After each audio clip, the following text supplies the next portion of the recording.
Hey guys, tonight we're leaving the world of the living. Just for a little while. There's no sunshine where we're going. Only stone mist and the slow shuffle of souls who forgot how to breathe. Welcome to the Greek Underworld. It's not fire and brimstone. It's not loud.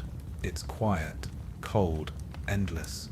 And you probably wouldn't last a day. So before we step through the veil, take a moment to like the video. And if this kind of gentle unraveling of myth and memory brings you calm, you're welcome to subscribe. Let me know where in the world you're watching from and what time it is for you. Now close your eyes, feel the chill behind your neck, and follow the riverbank. He's waiting, but you'll need a coin. The morning comes like it always does in the Victorian workhouse. But this morning is different because you're about to discover that everything you thought you knew about survival was wrong. You die here, not dramatically with grand gestures or final speeches, but quietly, the way most people died in these places. Your breath simply becomes shallower and shallower until one exhale never finds its way back to an inhale. The thin blanket covering your body doesn't even stir as your chest stops rising. Around you, the other inmates continue their restless sleep, unaware that another soul has slipped away in the darkness before dawn. Your body stays exactly where it fell, growing cold on the hard wooden boards that served as your bed. The straw beneath you, already damp with the moisture that perpetually seeped through the workhouse walls, begins to absorb the last warmth leaving your form. Your fingers, which just hours ago clutched desperately at that threadbare blanket, now lie still and pale against the rough fabric. The calluses on your palms, earned through months of grinding labor, tell the story of your final weeks better than any gravestone ever could. Your face, gaunt from the endless diet of thin gruel and watery soup, settles into an expression that might almost be peaceful if not for the deep lines of suffering etched around your eyes. But something else happens in that moment between your last breath and the discovery of your body. Your shadow rises, not like the dramatic lifting of spirits you might have read about in Gothic novels, but as a slow, almost reluctant separation from the flesh that can no longer contain it. This shadow version of yourself feels lighter, yet somehow more real than the body you've left behind. You can see your own face now, and you're startled by how much older you look than you remember. The workhouse has aged you in ways that go deeper than mere years, carving lines of desperation and resignation into features that once held hope. The journey begins in that cold dormitory, surrounded by the soft snores and troubled murmurs of people who don't yet know they're sleeping beside death. You are utterly alone in a way you never experienced while living, even in the worst moments of your workhouse existence, when the overseer's voice cut through you like a blade, or when your stomach cramped with hunger so severe, it felt like someone was wringing out your insides like a wet cloth. You were still connected to your body, still anchored to the physical world by the simple act of breathing. Now that anchor has been cut, and you drift in a space between spaces, watching the world you knew continue without you. The loneliness is profound and immediate. While your body drew breath, you could reach out and touch the shoulder of the person sleeping next to you, could feel the reassuring warmth of another human being sharing your misery. You could hear your own heartbeat in the quiet moments, could feel the blood moving through your veins as proof that you still existed. Now there is none of that. Your consciousness floats like a wisp of smoke, untethered and insubstantial. You try to speak, to call out to the sleeping forms around you, but no sound emerges. You have become what you never wanted to be in life, completely invisible, completely unheard. The room around you looks different now. The details are sharper somehow, as if a veil has been lifted from your perception. You can see the intricate patterns of mold growing in the corners where the walls meet the ceiling, spreading in delicate fractals that would be beautiful if they weren't signs of the decay that permeates this place. The windows, which always seemed grimy and obscured during your living days, now reveal themselves to be not just dirty, but deliberately designed to let in as little light as possible. The glass is thick and distorted, warping any view of the outside world until it becomes unrecognizable. You notice things about your fellow inmates that you never saw before. The woman sleeping 3 beds down from yours, the one who never spoke to anyone and kept her head down during meals, has tears dried in tracks down her cheeks. Even in sleep, her body is curled into a protective ball, arms wrapped around her chest as if trying to hold something precious inside. The man near the door, who always seemed so angry during the day, mumbles apologies in his sleep, his weathered hands moving as if he's trying to embrace someone who isn't there. As you observe these sleeping forms, you begin to understand that you were never alone in your suffering. Each person in this dormitory carries their own weight of sorrow, their own collection of losses and regrets. The workhouse didn't just house your body, it collected broken spirits, gathering them in these cold rooms like a farmer, gathering windfall apples, bruised and damaged but still containing something valuable at their core. No gods come to greet you in this moment of transition. There are no angels with golden wings, no demons with pitchforks, no divine light beckoning you towards salvation or damnation. There is simply the quiet recognition that you have crossed a threshold that cannot be uncrossed. The Victorian world you knew was filled with certainties about death and judgment, about heaven and hell, about the fate of souls who departed this mortal realm. But here, in the actual experience of dying, those certainties dissolve like sugar in rain. The absence of divine intervention feels both terrifying and oddly liberating. Throughout your life, especially during your time in the workhouse, you prayed countless times for deliverance, for intervention, for some sign that there was a greater purpose to your suffering. You whispered requests for help into the darkness of countless nights, hoping that someone or something was listening. Now, faced with the reality that death is simply another transition rather than a judgment, you feel a strange sense of relief mixed with profound disappointment. No music accompanies your departure from the world of the living. There are no harps or choirs, no funeral dirges or celebratory hymns. The only sounds are the mundane noises of the workhouse continuing its grim routine. The distant clatter of pots in the kitchen as the morning gruel is prepared, the shuffle of feet as the night guards make their rounds, the creaking of old wooden beams settling under the weight of too much sorrow. These sounds, which once marked the rhythm of your captivity, now seem like echoes from another world entirely. Instead of music, there is only mist. It doesn't roll in dramatically like fog across a moor in a romantic novel. This mist simply is, as if it has always been present, but you lacked the ability to perceive it while you were alive. It fills the spaces between the solid objects of the world, making everything seem slightly blurred and dreamlike. The mist carries with it the faintest suggestion of other places, other times, other possibilities that exist just beyond the edges of perception. Within this mist, you begin to sense movement, not the purposeful stride of the living going about their business, but something more tentative, more exploratory. Other shadows move through the haze, and you realize with a shock that you are not the first person to die in this workhouse. The mist holds other spirits, other souls who have made this same transition from flesh to shadow. They don't approach you directly, but you can feel their presence like a distant warmth on a cold night. Some of these other spirits seem to have been here for a very long time. They move with a patience that the living rarely possess, as if they have learned to exist in a different relationship with time itself. Others appear more recent, their movement still carrying the urgency and confusion of recent death. You wonder if you look the same to them, still trying to understand the rules of this new existence, still expecting the world to behave the way it did when you were bound by flesh and bone. The realization begins to dawn on you that death as you are experiencing it is not an ending but a different kind of beginning. Your consciousness, freed from the constant demands of keeping a body alive, now has the capacity to perceive things that were invisible during life. You can sense the emotional residue that clings to objects and places, the accumulated weight of human experience that builds up over time like dust in corners that are never cleaned.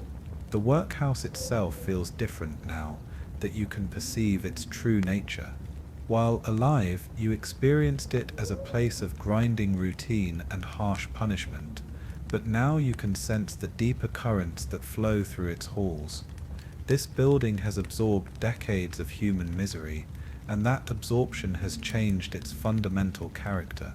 The walls themselves seem to pulse with a slow, sad rhythm, like a heartbeat that has been slowed to nearly nothing but refuses to stop completely.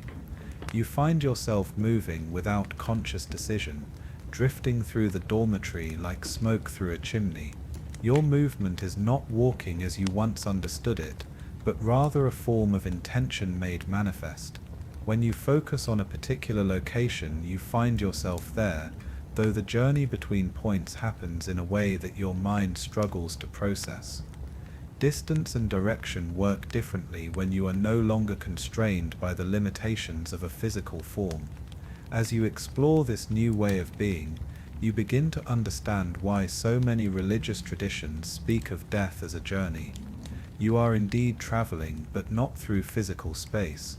You are moving through layers of experience and understanding that were closed to you while you lived. Each moment of this new existence reveals additional dimensions of the reality you thought you knew completely. The other inmates in the dormitory begin to stir as the first grey light of dawn seeps through the distorted windows. Soon someone will discover your body and raise the alarm. There will be a brief flurry of activity as the workhouse authorities deal with the practicalities of death, removing your body, washing your bed space with carbolic acid, making note of your passing in their official records. Your death will be recorded with the same bureaucratic efficiency that marked every other aspect of your life in this place. But you will not be there to witness these final acknowledgements of your earthly existence. Already you can feel yourself being drawn away from the dormitory, pulled by currents that exist beyond the physical boundaries of the workhouse. The mist around you grows thicker, and the familiar details of the room begin to fade into indistinct shapes and shadows. In these final moments of connection to the world you knew, you understand with perfect clarity why you wouldn't have survived another day in the Victorian workhouse. It wasn't just the physical hardships, though those were certainly severe enough to break most spirits. It wasn't just the emotional cruelty, though that was designed to strip away every vestige of human dignity. It was the way the place consumed hope itself, feeding on the dreams and aspirations of everyone who entered its doors until nothing remained but the basic animal instinct to continue existing from one day to the next. You died because some essential part of you recognized that surviving in the workhouse meant becoming something less than human, and your spirit chose dissolution over degradation. In death, you have retained something that life in the workhouse would have eventually taken from you, the ability to observe and understand, to feel compassion for your fellow sufferers, to recognize beauty even in the patterns of mold on a ceiling. The journey that begins with your quiet death is not one that leads toward judgment or reward, but toward a deeper understanding of what it means to exist beyond the boundaries of flesh and time.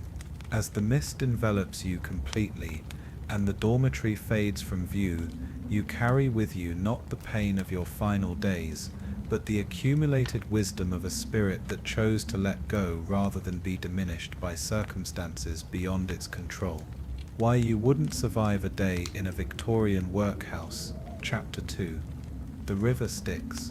The mist that carried you away from the dormitory begins to part like curtains drawn by invisible hands, revealing something that shouldn't exist in the industrial landscape of Victorian England. Yet here it flows with the inevitability of rain finding its way to the sea. Before you stretches a black ribbon of water, so dark it seems to absorb light rather than reflect it. This is not the Thames with its muddy brown current carrying the refuse of London's millions, nor is it one of the mill streams that powered the factories where you might have worked before destitution brought you to the workhouse. This water is something altogether different, something that exists in the spaces between the world you knew and whatever lies beyond.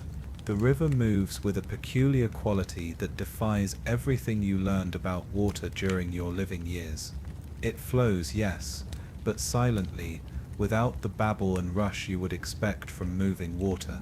There is no sound of current over stones, no gentle lapping against banks, no whisper of wind across its surface. The silence is so complete it seems to have weight, pressing against your consciousness like a heavy blanket. You find yourself straining to hear something, anything, to break the oppressive quiet, but even your own attempts to make sound produce nothing in this strange realm between life and whatever comes after. The water itself appears cold, but not in the way you remember coldness from your mortal days. When you were alive, cold meant the ache in your bones during winter nights in the workhouse, when the meagre coal ration barely warmed the vast dormitories, and you would curl into the smallest possible ball to conserve what little body heat you possessed. This coldness is different. It exists without temperature, a concept of cold rather than the physical sensation. Looking at the water, you know it would be cold to touch, yet you also understand that touching it would not produce the familiar shock of ice against skin, but something far more profound and unsettling. The river flows without wetness, another impossibility that somehow makes perfect sense in this place where the normal rules of existence have been suspended. You can see that it is water, can recognize the fluid movement and the way it carries debris along its current, but you also understand that this water would not soak clothing or dampen hair. It is the essence of water rather than water itself, the idea of a river given form and purpose. The surface remains perfectly smooth despite its movement, like black glass sliding over an invisible foundation. As you stand on what might generously be called a shore, though it looks more like a collection of grey stones worn smooth by countless ages, you begin to notice details that were not apparent when you first glimpsed the river. The water carries things in its current, objects that float past with the same silent grace as the water itself. Some of these objects you recognize: a wooden spoon worn smooth by use, a child's rag doll with button eyes that seem to watch you as it passes, a pair of spectacles with one lens cracked in a spiderweb pattern. Others are unfamiliar, shapes that suggest purpose without revealing their nature, items that belong to times and places you never knew existed. The far shore is visible, but distance here works differently than it did in the world of the living. The opposite bank appears both impossibly far away and close enough to reach with a strong swimming stroke. When you focus on it, trying to make out details, it seems to recede like a mirage, yet when you let your attention wander, it feels almost within arm's reach. The landscape beyond the far shore is indistinct, shrouded in the same mist that brought you to this place, but you can sense that it holds significance, that crossing this river is somehow essential to whatever journey you have begun. The realization comes slowly that you are not alone on this strange shore. Other figures stand or sit among the worn stones, some recent arrivals like yourself, others who appear to have been waiting for a very long time. They are all shadows of their former selves, transparent enough that you can see the river through their forms, yet solid enough to cast no reflection in the dark water. Some pace restlessly, their movements suggesting an anxiety that death has not diminished. Others sit with the patience of stones, their poses speaking of an acceptance that comes only after long waiting. Among these waiting souls, you recognize faces from the workhouse. The elderly man who died 3 beds down from yours just last week sits on a large stone, his hands folded in his lap, with the same resigned posture he maintained during the endless hours of oakum picking. The young woman who succumbed to fever during the harsh winter months stands at the water's edge, her eyes fixed on the far shore with an intensity that suggests she sees something there that remains invisible to you. These familiar faces bring no comfort, for they wear expressions of confusion and loss that mirror your own bewilderment. The waiting stretches on, though time moves strangely in this place. Minutes might be hours, or hours might be minutes, or perhaps time has no meaning at all when you are no longer bound by the rhythms of a beating heart and breathing lungs. You find yourself growing impatient, then remembering that impatience itself is a luxury of the living, who always have something urgent to accomplish, somewhere important to be. Here urgency dissolves like salt in the strange, soundless water. Then, emerging from the mist like a memory becoming solid, Charon's boat appears. It materializes gradually, as if being assembled from the grey air itself, piece by piece becoming more real with each passing moment. The vessel is smaller than you expected, hardly larger than the rowing boats you might have seen on the Serpentine in Hyde Park during the few precious hours of freedom you were granted on occasional Sundays. But this boat is ancient in a way that transcends mere age, constructed from wood that has been worn smooth by contact with countless souls, dark with the accumulated patina of ages. Charon himself stands at the stern, one hand resting on a pole that serves as both oar and rudder. He is not the skeletal figure of popular imagination, nor the demonic creature described in some of the penny dreadfuls that occasionally found their way into the workhouse. Instead, he appears as a man of indeterminate age, his features weathered by exposure to this timeless river and the endless procession of souls who have required his services. His beard is long and grey, braided with small objects that catch what little light exists in this place. Buttons, coins, small pieces of metal that might once have been jewelry. What strikes you most forcefully about Charon are his eyes. They never blink. Not once. Not even for the briefest instant. They are dark eyes, deeper than the river itself, and they hold the accumulated weight of every soul he has ever ferried across these waters. When his gaze falls upon you, you feel completely seen, completely understood, and completely judged, though the judgment carries no emotion, no condemnation or approval, merely acknowledgement of what you are and what you have become. The ferryman's clothing is simple but practical, the kind of garments that would serve well for endless work in a damp environment. His cloak appears to be woven from mist itself, shifting and changing as you watch, sometimes appearing solid, sometimes seeming to fade into the grey air around him. Beneath it, you can glimpse a tunic that might once have been white, but has been stained by ages of service into a colour that has no name, something between grey and brown, and the deep green of old copper. As the boat draws closer to the shore, Charon begins to speak, though his voice reaches you not through your ears, but directly into your consciousness. His words carry the weight of ritual, phrases that have been spoken countless times to countless souls, yet they feel personal, as if crafted specifically for you in this moment. He tells you that passage across the river requires payment, a tradition as old as death itself, a recognition that nothing in this existence or any other comes without cost. You'd better have the coin. Most don't. This truth settles over the waiting souls like a heavy blanket, and you understand why so many figures linger on this shore. In life, the poor died without coins for their burial, let alone coins for mythical ferrymen. The workhouse inmates, those who died in the casual wards of hospitals, the countless souls who expired in poverty and desperation, they come to this river with empty hands and empty pockets, carrying nothing of value from their earthly existence. The ritual of placing coins on the eyes of the dead or under their tongues is an ancient one, but it was a luxury reserved for those who had family to perform such rites, who had communities that remembered and honored their passing. The workhouse dead were buried in unmarked graves, their bodies sewn into rough shrouds, their deaths recorded in ledgers with the same mechanical precision used to track the consumption of gruel and the distribution of work assignments.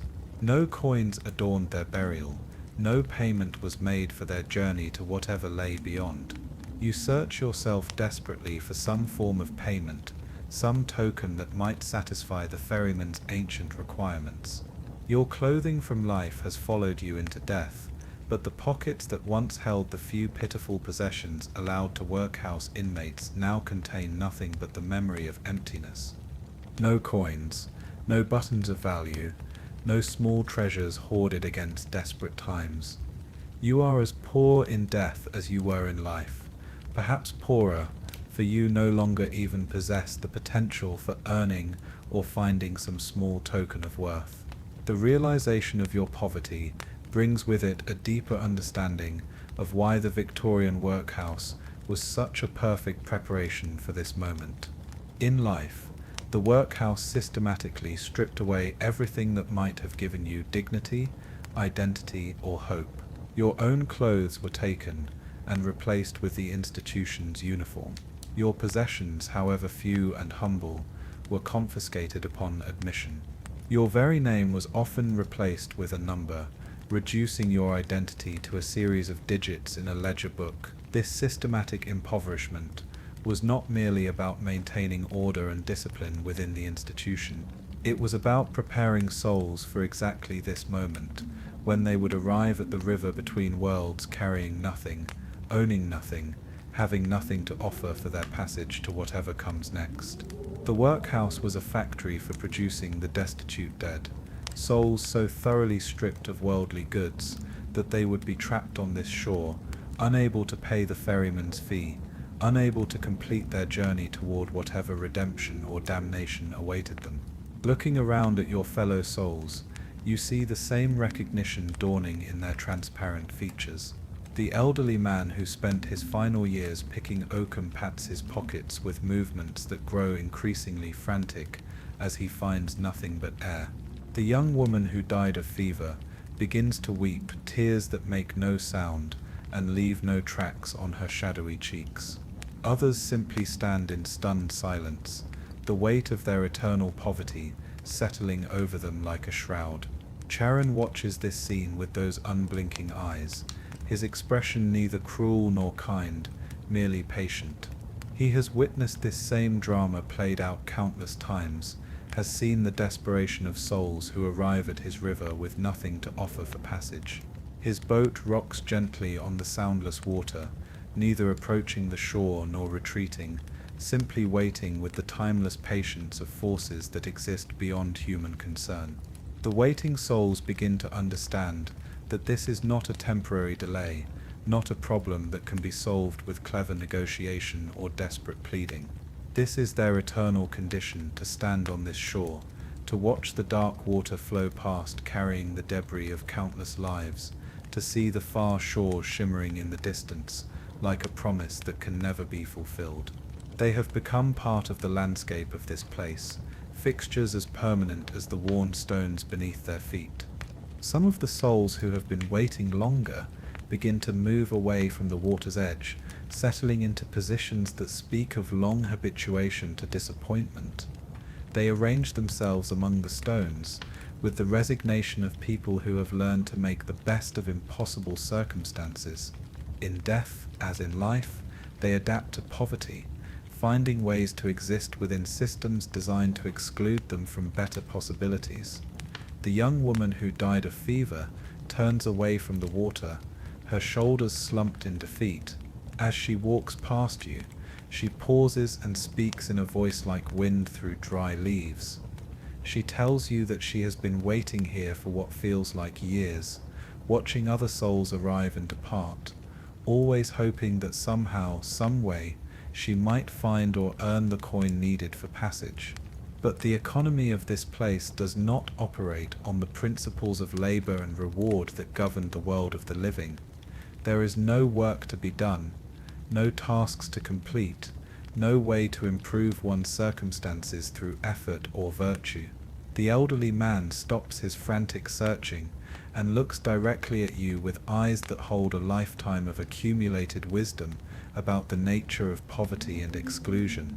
He explains that the workhouse system was designed not just to punish destitution in life, but to ensure that destitution followed its victims into death and beyond.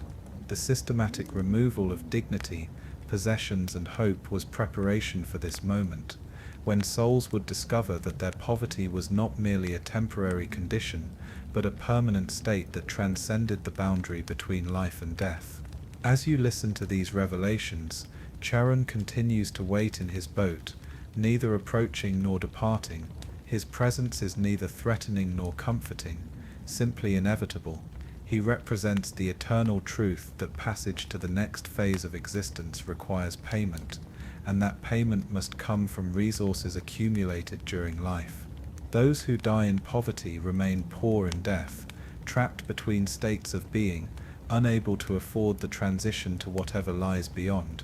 The dark water continues its silent flow, carrying its mysterious cargo toward destinations unknown.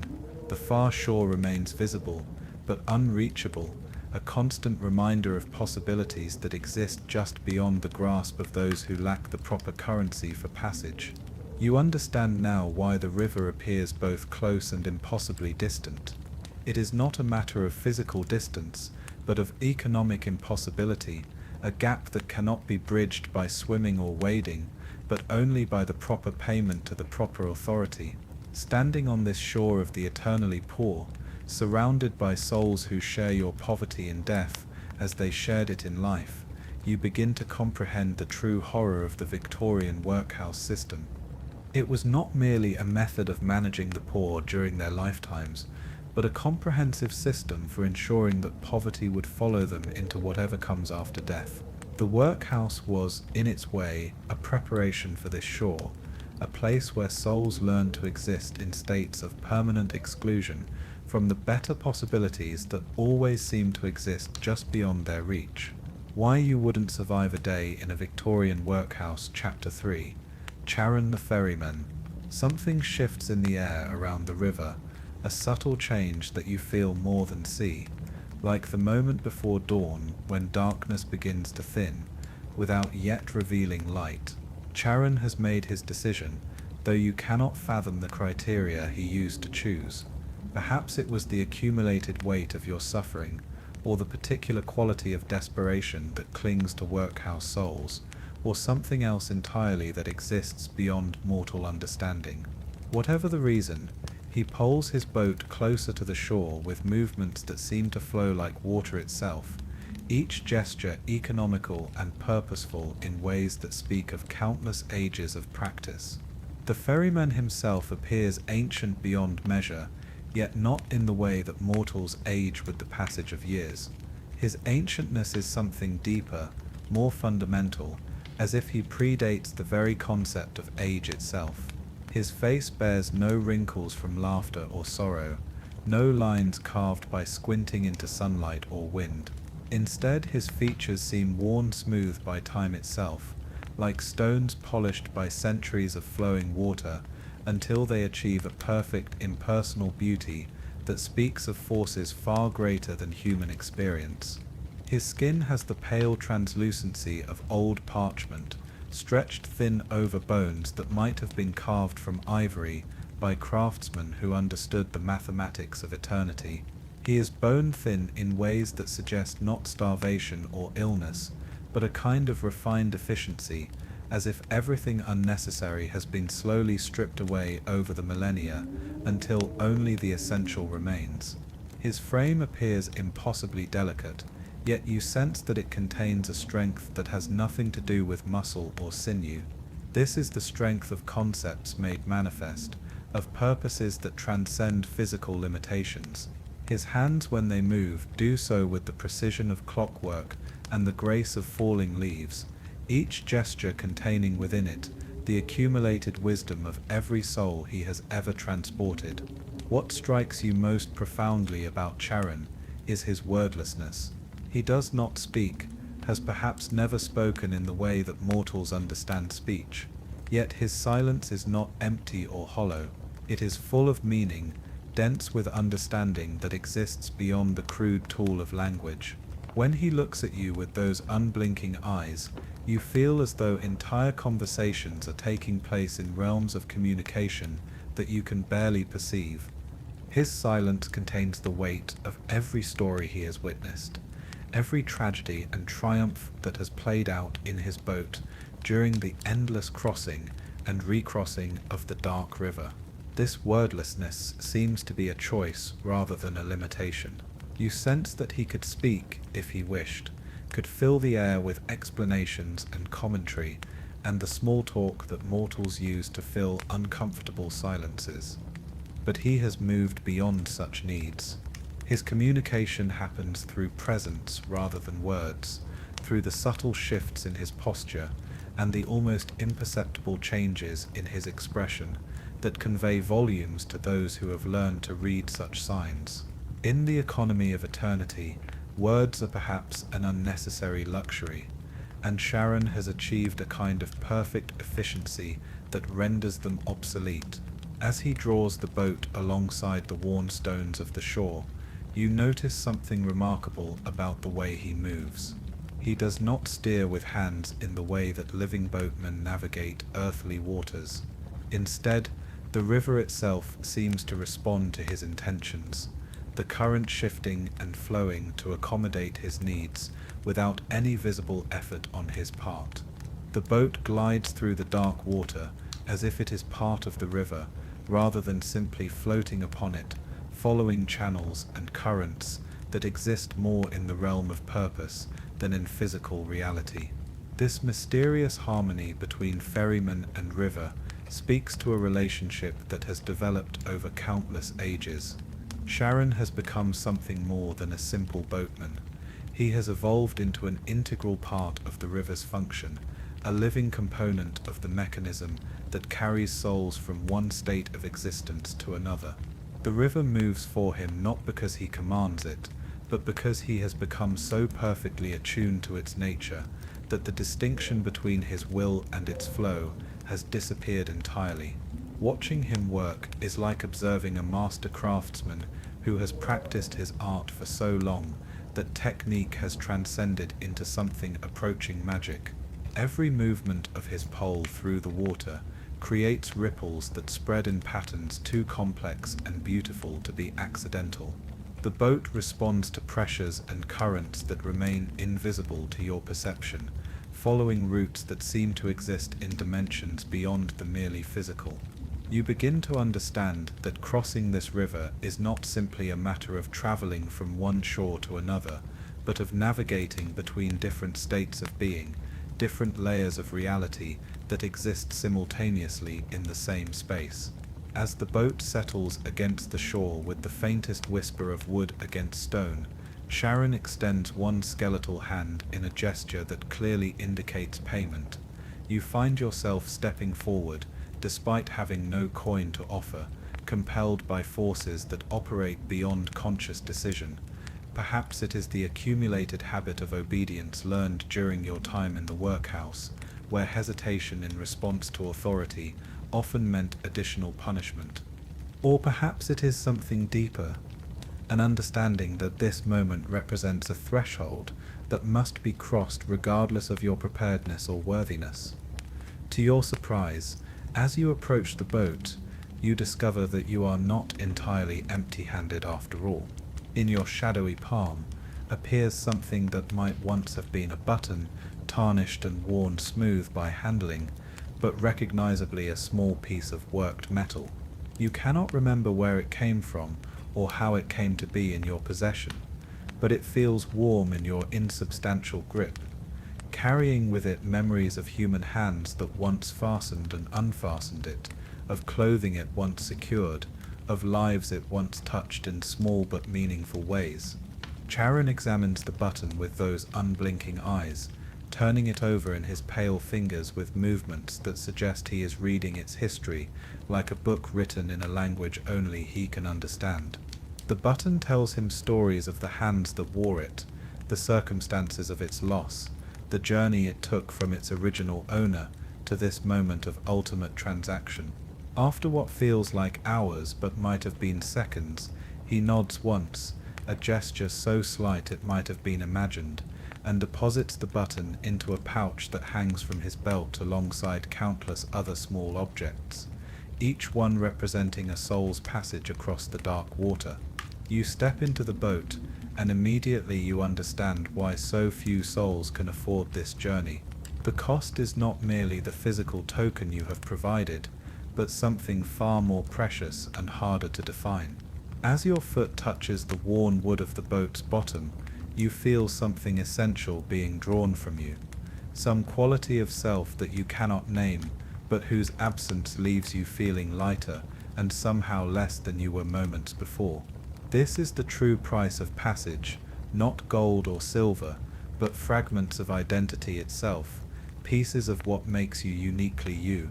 The boat rocks gently as other souls join you, each one moving with the same dreamlike compulsion that brought you aboard. You recognize some faces from the workhouse, individuals who shared your suffering and your gradual dissolution under the weight of institutionalized despair. Others are strangers, souls from different times and places, who nevertheless share the particular quality of resignation that marks those who died in poverty and neglect. The boat, which had seemed so small when viewed from the shore, somehow accommodates all who need passage, expanding in ways that defy physical logic to make room for each new passenger. You may not speak during this crossing, though you are uncertain whether this is a rule imposed by Charon or a natural consequence of the transformation you are undergoing. Your voice, which has already grown thin and insubstantial since your death, seems to fade entirely as the boat begins its journey across the dark water. But this loss of speech does not leave you isolated or alone.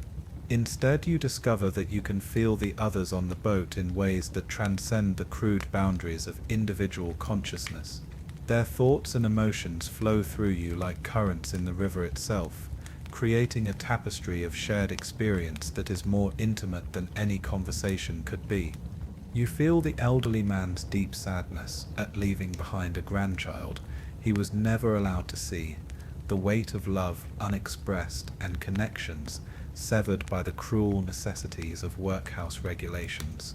You experience the young woman's lingering fever, not as physical sensation, but as a kind of spiritual burning that consumed her hope long before it claimed her life.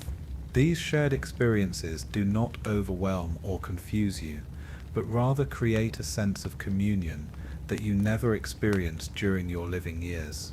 In the workhouse, you were surrounded by others who shared your circumstances, yet the grinding routine of institutional life made genuine connection nearly impossible. Privacy was non-existent, yet intimacy was forbidden. You lived in crowds but died alone, surrounded by people who remained strangers, despite sharing your daily existence for months or years. Now, in this boat that exists between worlds, you finally understand what it means to be truly connected to others. The barriers that separated soul from soul during life have become permeable, allowing for a kind of understanding that goes deeper than words or gestures. You are no longer isolated individuals enduring parallel suffering, but part of something larger, a collective consciousness that encompasses all who have made this journey before you, and all who will make it after.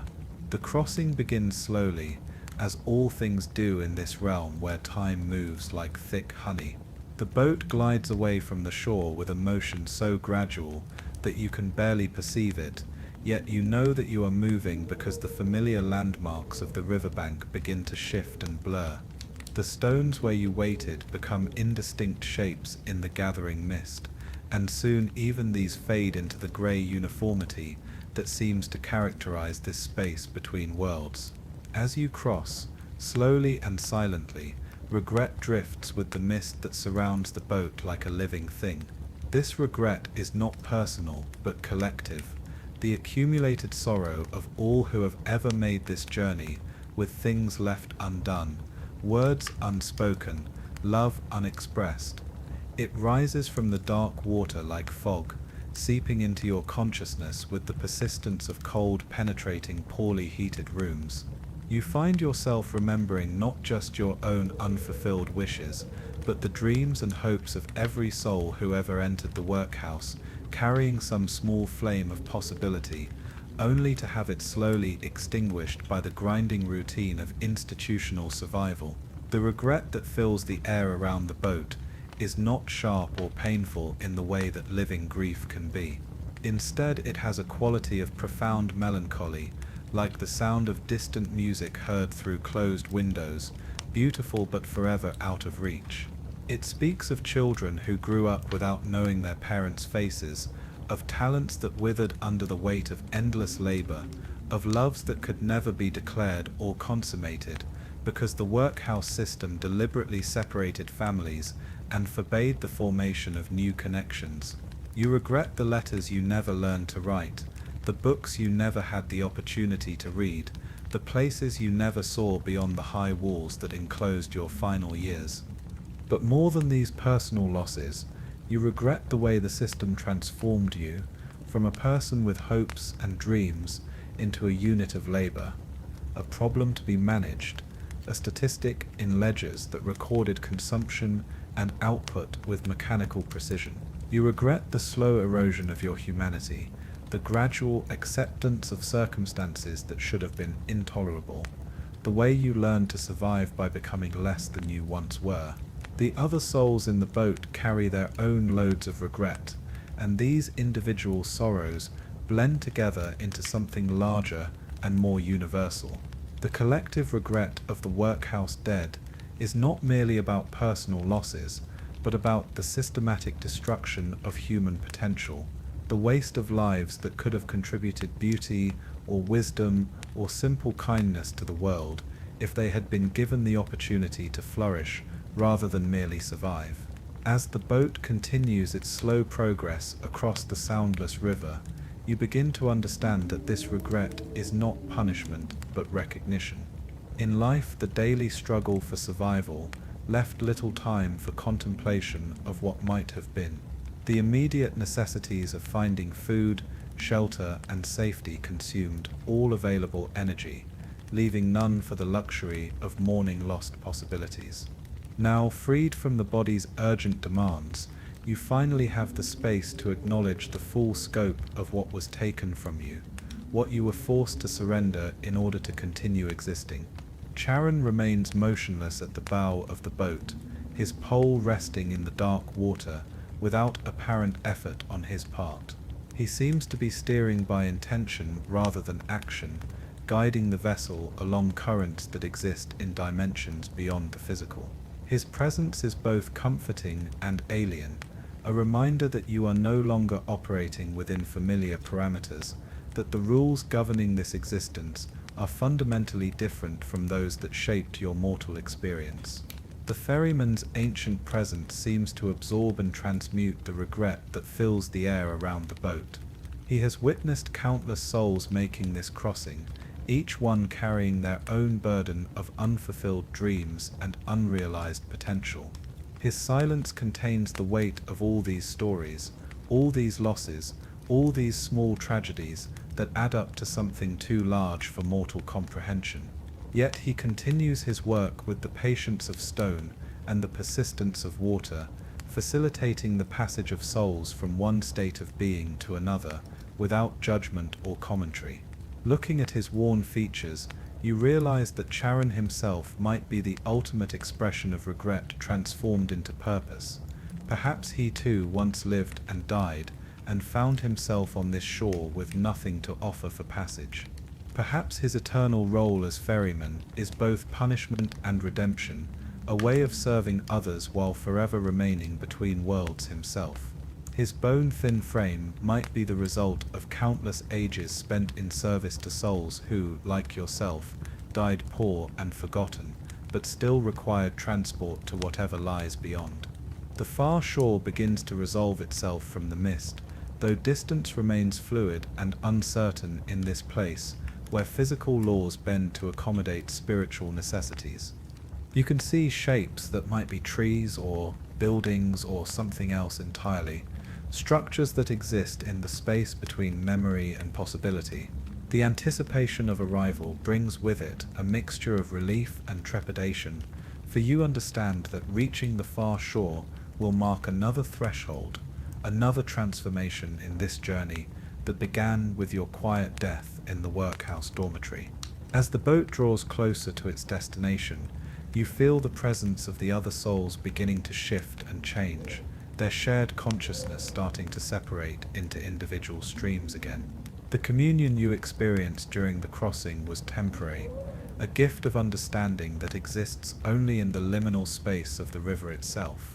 Soon you will be individual souls again, each carrying your own burden of regret and memory, each facing whatever comes next in the solitude that seems to be the fundamental condition of existence, whether in life or death or whatever lies between.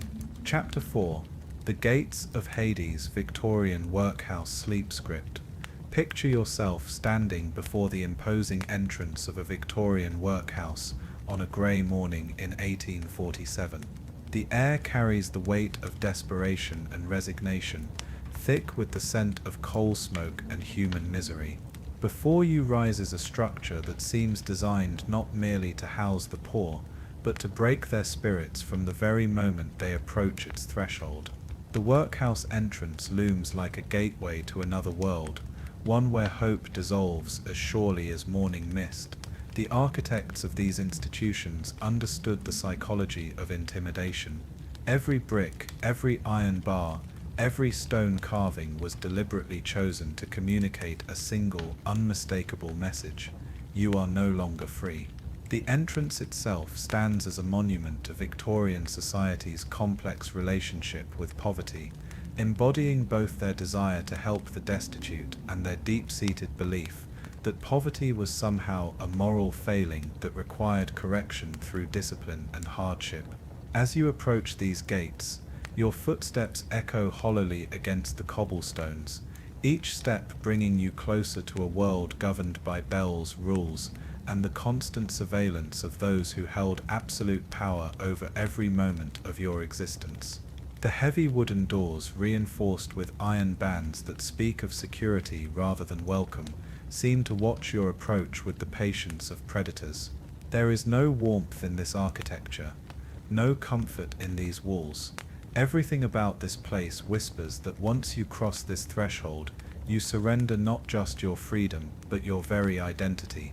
The workhouse gatekeeper, a figure of considerable authority despite his modest position, holds the power to determine your fate with nothing more than a glance and a few questions. He sits in his small lodge beside the entrance, observing each person who approaches with the practiced eye of someone who has seen thousands of desperate souls pass through these gates. His uniform, neat and pressed, stands in stark contrast to the ragged clothing of those seeking admission. This visual disparity serves as an immediate reminder of the hierarchy that governs life within these walls. The gatekeeper's questions come slowly, deliberately, each one designed to strip away another layer of your dignity. He asks your name, your age, your circumstances. He wants to know how you came to be in such desperate straits, whether you have family who might take you in, what skills you possess that might make you useful within the workhouse system.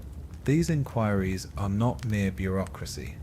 They are the first step in a process designed to transform you from an individual with a unique story into simply another mouth to feed, another body to house, another soul to manage. Behind the gatekeeper, through the partially open door, you catch glimpses of the world that awaits. Grey-clad figures move slowly across a courtyard, their movements measured and purposeful. There is no laughter here, no casual conversation, no sign of the spontaneous human interactions that make life bearable. Instead, you see the careful choreography of institutional life, where every action is regulated, every moment accounted for, every gesture observed and potentially judged. The process of admission begins before you even speak a word. The gatekeeper's eyes assess your clothing, your posture, your general appearance. He notes whether you arrive alone or with family members, whether you carry any possessions, whether you bear the marks of illness or injury. All of these observations will be recorded in the admission book, becoming part of your official record within the workhouse system. From this moment forward, your life will be documented, regulated, and controlled by others. The waiting period outside the gates serves its own psychological purpose. As you stand there, perhaps for hours, you have time to contemplate what you are about to surrender. Your freedom to come and go as you please will be replaced by a strict schedule determined by others. Your ability to make choices about your daily life, from what you eat to when you sleep, will disappear entirely. Your relationships with family members, if they accompany you, will be fundamentally altered by the workhouse's rigid segregation policies that separate men from women, parents from children, the able-bodied from the infirm. The iron gates themselves tell a story of their own. Wrought with elaborate designs that might appear decorative from a distance, closer inspection reveals their true nature as barriers designed to contain rather than welcome. The metalwork, though skillfully crafted, incorporates elements that make climbing or escape virtually impossible. Spikes crown the top of the gate, angled inward to discourage any thoughts of departure once admission has been granted. The locks are substantial, designed to withstand any attempt at forced entry or exit. Between the outer gate and the main entrance lies a small courtyard or waiting area, a liminal space that serves as a final buffer between the outside world and the regimented life of the workhouse. Here families say their goodbyes, knowing that once they pass through the inner doors, they may not see each other again for months or even years. The architecture of this space deliberately emphasizes separation and isolation, with high walls blocking views of the surrounding neighborhood and small windows that allow only limited glimpses of the world beyond. The sound of the gates closing behind new arrivals reverberates through the courtyard with a finality that chills the soul. The heavy clang of metal against metal serves as an auditory punctuation mark, clearly delineating the moment when your old life ends and your new existence begins.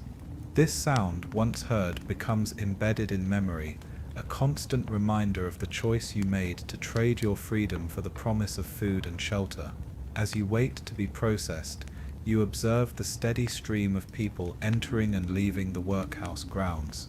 Some are tradesmen delivering supplies, their interactions with the gatekeepers brief and businesslike. Others are officials or visitors, distinguished by their better clothing and the deference shown to them by the workhouse staff. Occasionally, you might see someone being discharged, carrying their few possessions in a small bundle, their faces bearing expressions that seem to combine relief with uncertainty about what awaits them in the outside world. The workhouse entrance serves multiple functions beyond simple access control. It acts as a psychological barrier, a physical manifestation of the social boundary between the respectable working class and the destitute poor. Crossing this threshold means accepting a new social status, one marked by dependence and loss of autonomy. The architecture reinforces this transition, moving from the familiar streets and buildings of the outside world into a carefully designed environment that serves the institution's needs rather than those of its residents. The admissions process, when it finally begins, unfolds with the methodical precision of a well-established routine. Each question asked, each form filled out, each examination conducted follows procedures refined through years of practice. The officials conducting this process display neither cruelty nor kindness.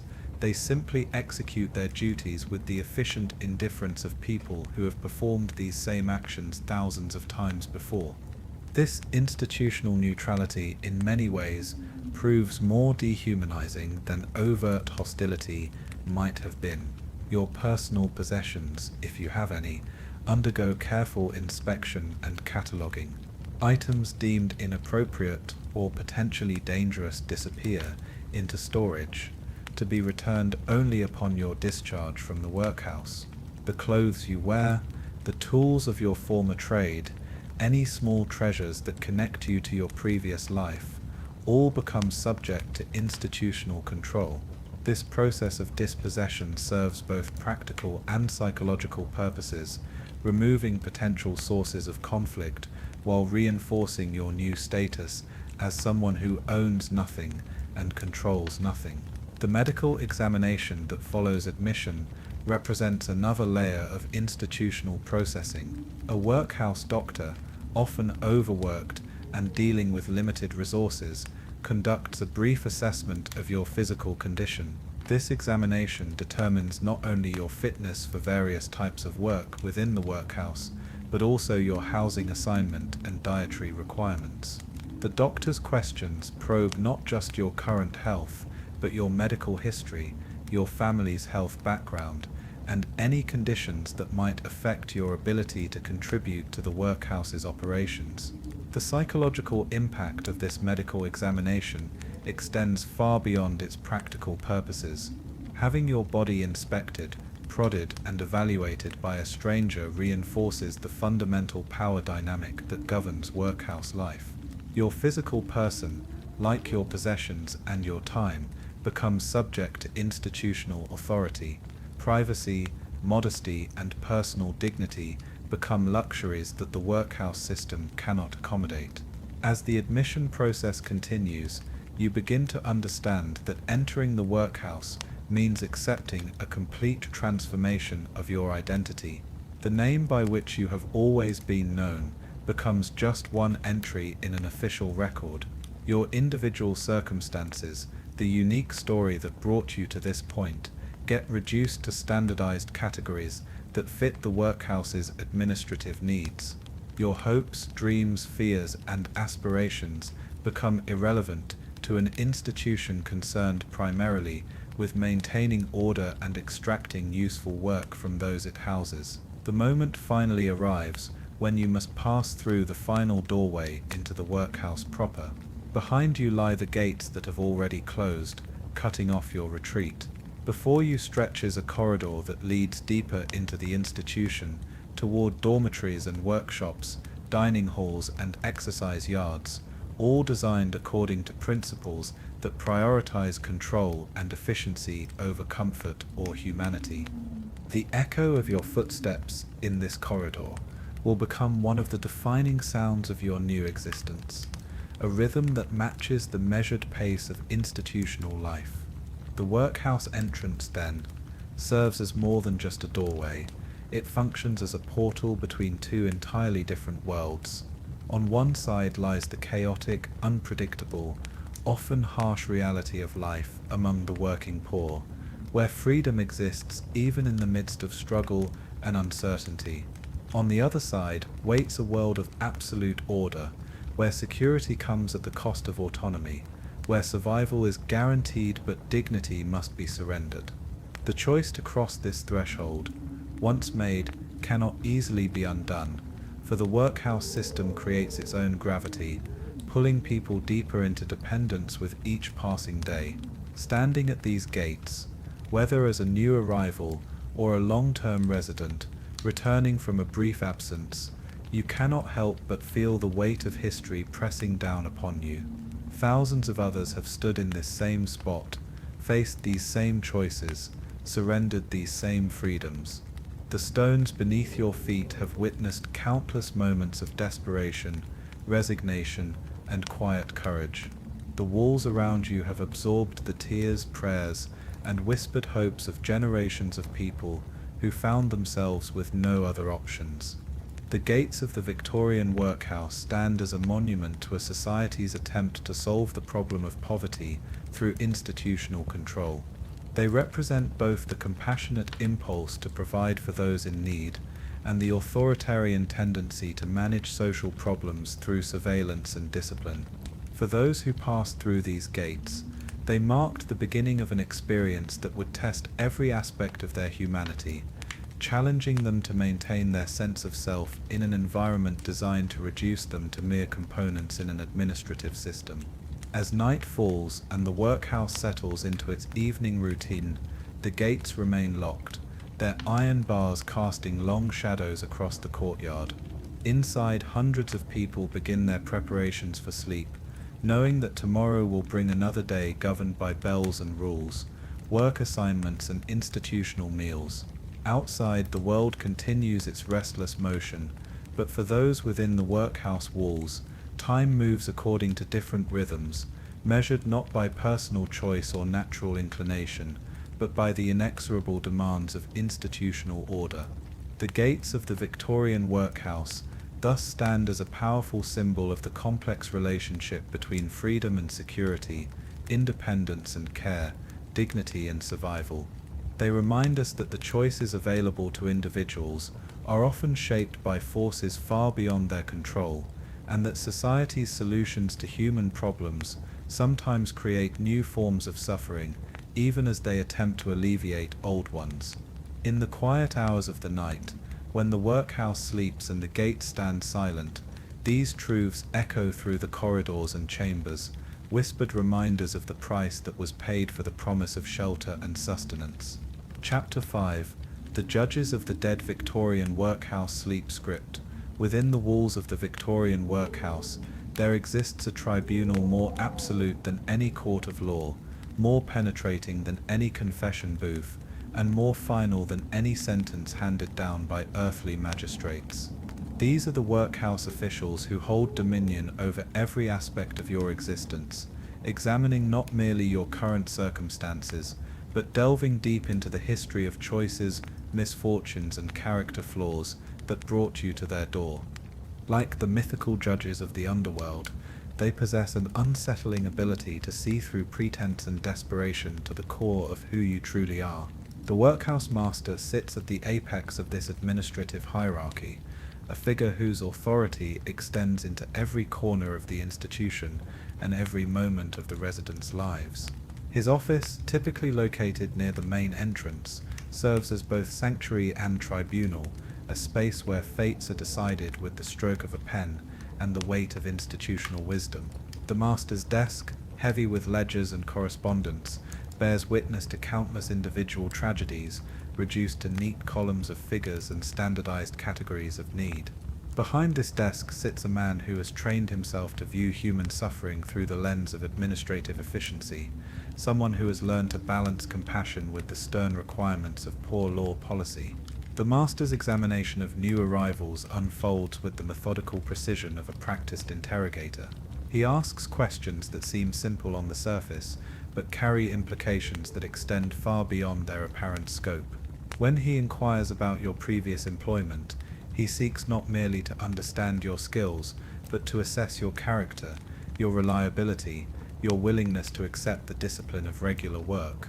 His questions about family relationships probe for signs of moral weakness or strength, evidence of the social bonds that might motivate you to improve your circumstances, or the isolation that might make you more dependent on workhouse charity. Your responses to these inquiries undergo immediate evaluation through a framework shaped by decades of poor law philosophy and practical experience with the destitute. The master listens not only to what you say but to how you say it, noting the tremor in your voice that might indicate dishonesty, the defiance that suggests resistance to authority, or the resignation that speaks of someone who has already surrendered hope. Every gesture, every pause, every expression that crosses your face becomes part of an assessment that will determine your classification within the workhouse system. The Board of Guardians, those elected officials responsible for overseeing workhouse operations, represent another layer of judgment that shapes your experience within the institution. These men, typically drawn from the ranks of local merchants, farmers, and professionals, bring their own perspectives on poverty, morality, and social responsibility to their oversight duties. Their monthly meetings, conducted in the workhouse boardroom with its polished table and formal atmosphere, serve as forums where individual cases are discussed, policies debated, and decisions made that affect hundreds of lives with clinical detachment. These guardians approach their duties with the confidence of people who have never experienced true destitution, viewing poverty through the comfortable lens of moral philosophy rather than lived experience.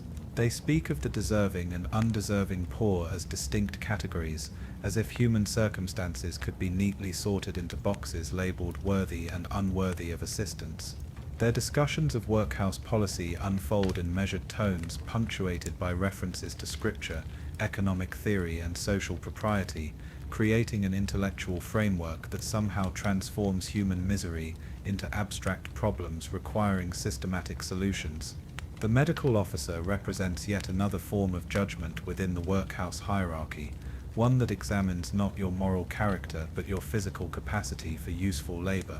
His assessment determines your classification within the institution's carefully structured system of work assignments, dietary allowances, and living accommodations.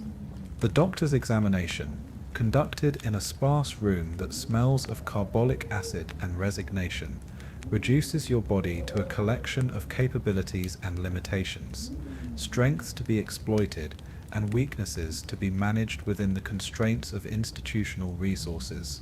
This medical evaluation extends beyond simple physical examination to encompass questions about your mental state, your family medical history, and your previous experiences with illness or injury. The doctor's trained eye notes the calluses that speak of hard labor, the pallor that suggests poor nutrition, the nervous habits that indicate psychological distress. His assessment carries weight far beyond medical considerations, as physical weakness might consign you to the least desirable work assignments, while robust health could earn you slightly better treatment within the rigid hierarchy of workhouse life. The chaplain adds a spiritual dimension to this tribunal of judgment, examining not your body or your circumstances, but the state of your soul.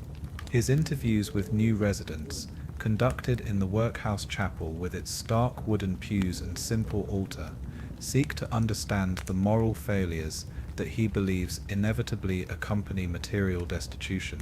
The chaplain's questions probe your religious observance, your familiarity with scripture, your understanding of the spiritual lessons that your current circumstances might represent. This spiritual examination carries particular weight within the Victorian worldview that saw poverty as evidence of moral deficiency, requiring correction through prayer, instruction, and humble acceptance of divine will. The chaplain's assessment influences not only your access to religious services and instruction, but also your standing within the broader institutional community, as religious conformity serves as one measure of your willingness to accept the workhouse's transformative mission. The matron, responsible for overseeing the female residents and managing the domestic operations of the institution, exercises a form of judgment that penetrates into the most intimate aspects of daily life.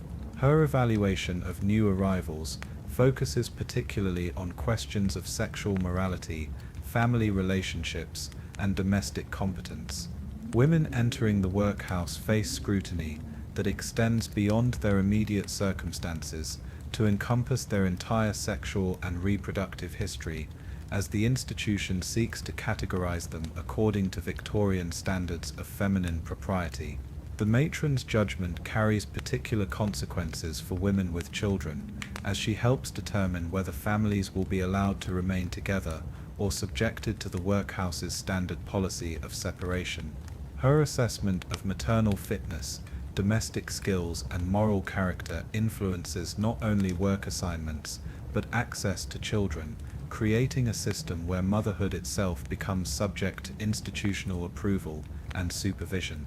The schoolmaster, responsible for the education and moral instruction of workhouse children, represents another layer of evaluation that shapes young lives according to institutional priorities. His assessment of children's intellectual capabilities, moral development, and potential for future usefulness determines their educational opportunities and ultimate prospects for escaping the cycle of dependency. The schoolmaster's classroom, with its rows of wooden desks and atmosphere of rigid discipline, serves as both educational space and tribunal, where young minds undergo evaluation and classification. Children in the workhouse face particular scrutiny as potential success stories or cautionary tales, their progress monitored and documented as evidence of the institution's effectiveness in breaking cycles of poverty and dependency. The schoolmaster's reports on individual children become part of their permanent records, following them through their institutional experience and potentially influencing their opportunities for apprenticeship, employment, or continued education. The various supervisors and overseers who manage daily operations within the workhouse represent the most immediate and constant form of judgment that residents encounter. These officials, often drawn from the ranks of former residents who have proven their reliability and commitment to institutional values, exercise authority over work assignments, meal distributions, and disciplinary matters. Their evaluation of individual residents' performance, attitude, and compliance with regulations shapes daily experiences within the workhouse community. These lower-level officials possess intimate knowledge of each resident's capabilities, weaknesses, and personal history, gleaned through constant observation and informal conversation. Their judgments, while less formal than those of senior administrators, carry immediate consequences for the quality of daily life within the institution. A supervisor's assessment might determine whether you receive slightly better food, more comfortable sleeping arrangements, or assignment to less onerous work duties. The classification system that emerges from this multi-layered evaluation process creates distinct categories of residents, each subject to different treatment within the workhouse hierarchy. The able-bodied poor, considered capable of regular labor, face the strictest discipline and most demanding work assignments. The aged and infirm receive slightly more consideration, but at the cost of useful productivity, making them burdens to be managed rather than resources to be developed. Children occupy a special category as future citizens whose proper formation might prevent them from becoming permanent dependents on public charity. Women face particular scrutiny within this classification system, with distinctions drawn between respectable widows, unmarried mothers, and those suspected of prostitution or other forms of sexual impropriety. These classifications determine not only work assignments and living conditions, but social interactions within the workhouse community, as the institution seeks to prevent moral contamination through careful segregation of different categories of female residents. The documentation that accompanies this evaluation process creates a permanent record that follows residents throughout their institutional experience and potentially beyond. Case files, updated regularly with observations from various officials, chronicle not only factual information about circumstances and behavior, but subjective assessments of character, potential, and worthiness for continued assistance. These records serve as tools of institutional memory, ensuring that past judgments continue to influence present treatment. The cumulative effect of this constant evaluation and classification creates an environment where privacy becomes impossible and personal identity gradually dissolves into institutional categories. Residents learn to present themselves in ways calculated to earn favorable assessment from officials, developing institutional personalities that may bear little resemblance to their authentic selves. The pressure to conform to expectations, to demonstrate gratitude and compliance, shapes behavior in ways that extend far beyond the workhouse walls. The psychological impact of living under constant judgment proves particularly corrosive to individual dignity and self-respect. Residents must accept that their personal history, their current circumstances, and their future prospects all remain subject to institutional evaluation and approval. The knowledge that officials possess detailed information about their past lives, their family relationships, and their personal failures creates a sense of exposure and vulnerability that penetrates into every aspect of daily experience. The appeals process, such as it exists within the workhouse system, offers little genuine recourse for those who feel they have been misjudged or unfairly classified. The same officials who make initial assessments typically review appeals, creating a closed system where institutional perspectives rarely face serious challenge. The Board of Guardians, while theoretically available to hear grievances, usually defer to the professional judgment of workhouse administrators, particularly in matters requiring detailed knowledge of individual cases. The broader social context that supports this system of judgment reflects Victorian society's fundamental beliefs about poverty, morality, and individual responsibility. The officials who evaluate workhouse residents operate within a framework that assumes personal fault for material circumstances, viewing destitution as evidence of character defects, requiring correction through discipline and moral instruction. This worldview creates a self-reinforcing system where the judgments of officials seem validated by the very existence of the problems they are meant to solve. The long-term consequences of workhouse classification extend far beyond the institutional experience itself, as former residents carry the stigma of their association with the workhouse system into their subsequent lives. Employment prospects, marriage opportunities, and social relationships all bear the weight of institutional judgment, creating barriers that may persist long after physical departure from the workhouse. The officials who make these classifications rarely consider the enduring impact of their decisions on the lives of those they evaluate. The training and background of workhouse officials reflects the broader social assumptions that underpin the poor law system, as these positions typically attract individuals who share the moral and philosophical perspectives that justify institutional approaches to poverty relief. The master, guardians, and other officials bring their own class backgrounds and professional experiences to their roles, creating a consistent institutional culture that reinforces existing social hierarchies and assumptions about the causes and treatment of destitution.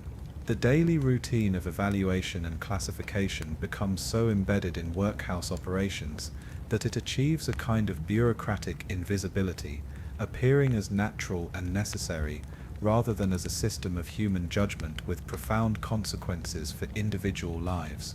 Officials develop professional detachment that allows them to make decisions affecting hundreds of people without becoming overwhelmed by the emotional weight of their responsibilities, creating an institutional atmosphere where efficiency takes precedence over empathy.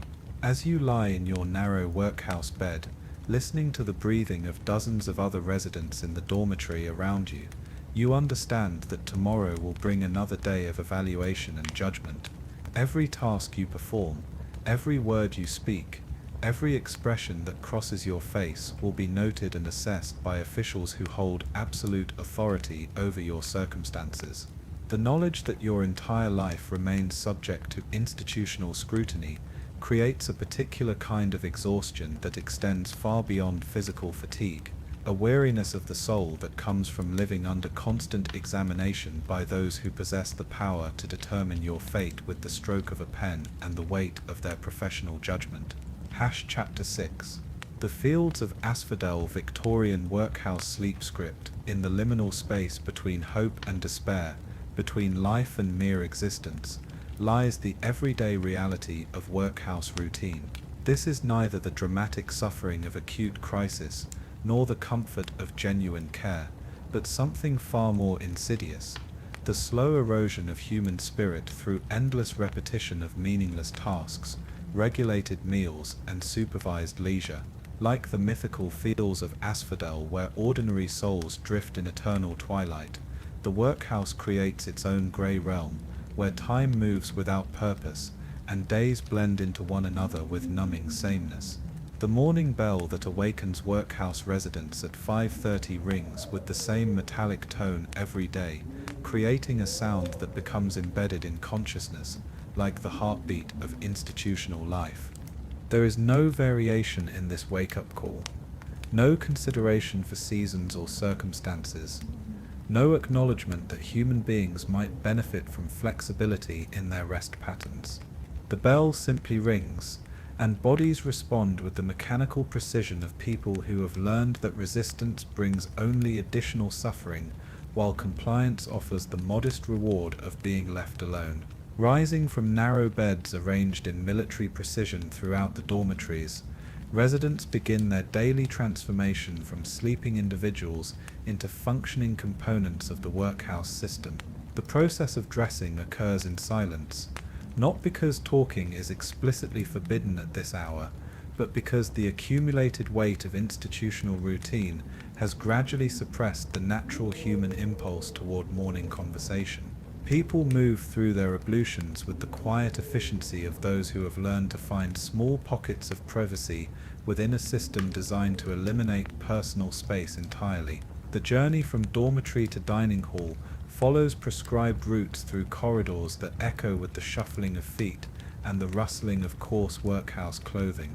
These passages, designed for functionality rather than comfort, create an acoustic environment where individual footsteps merge into a collective rhythm that speaks of resignation rather than purpose. The walls, painted in institutional colors chosen for their practicality rather than their aesthetic appeal, reflect the pale morning light streaming through high windows that were positioned to provide illumination while preventing residents from gazing too long at the world beyond. Breakfast in the workhouse dining hall represents perhaps the purest expression of institutional efficiency applied to human need. Long wooden tables, scrubbed clean and arranged with mathematical precision, accommodate hundreds of people who eat their prescribed portions in an atmosphere of controlled civility.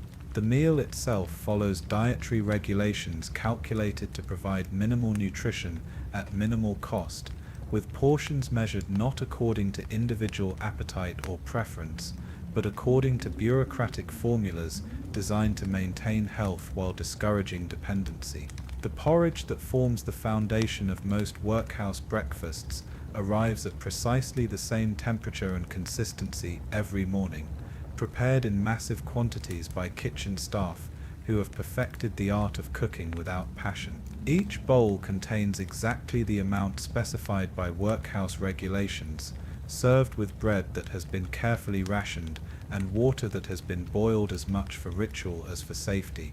The repetitive nature of these meals creates a form of gustatory monotony that gradually diminishes one of the most basic human pleasures, transforming eating from an act of enjoyment into mere biological necessity. The dining hall itself becomes a theater of institutional control, where hundreds of people gather while remaining fundamentally isolated from one another.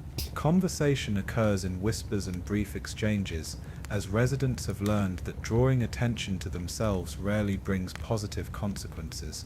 The officials who supervise these meals maintain their authority through presence rather than active intervention, their watchful eyes serving as constant reminders that even the simple act of eating remains subject to institutional oversight and potential correction. Following breakfast, the great sorting of human resources begins as residents disperse to their assigned workstations throughout the workhouse complex. This daily migration follows patterns established through months or years of routine, creating streams of people who move through the corridors with the purposeful efficiency of factory workers reporting to their shifts. The work assignments themselves reflect the workhouse philosophy that views labor not as meaningful contribution, but as moral discipline, designed to occupy time and maintain order, rather than to produce goods of genuine value or to develop skills that might prove useful beyond institutional walls.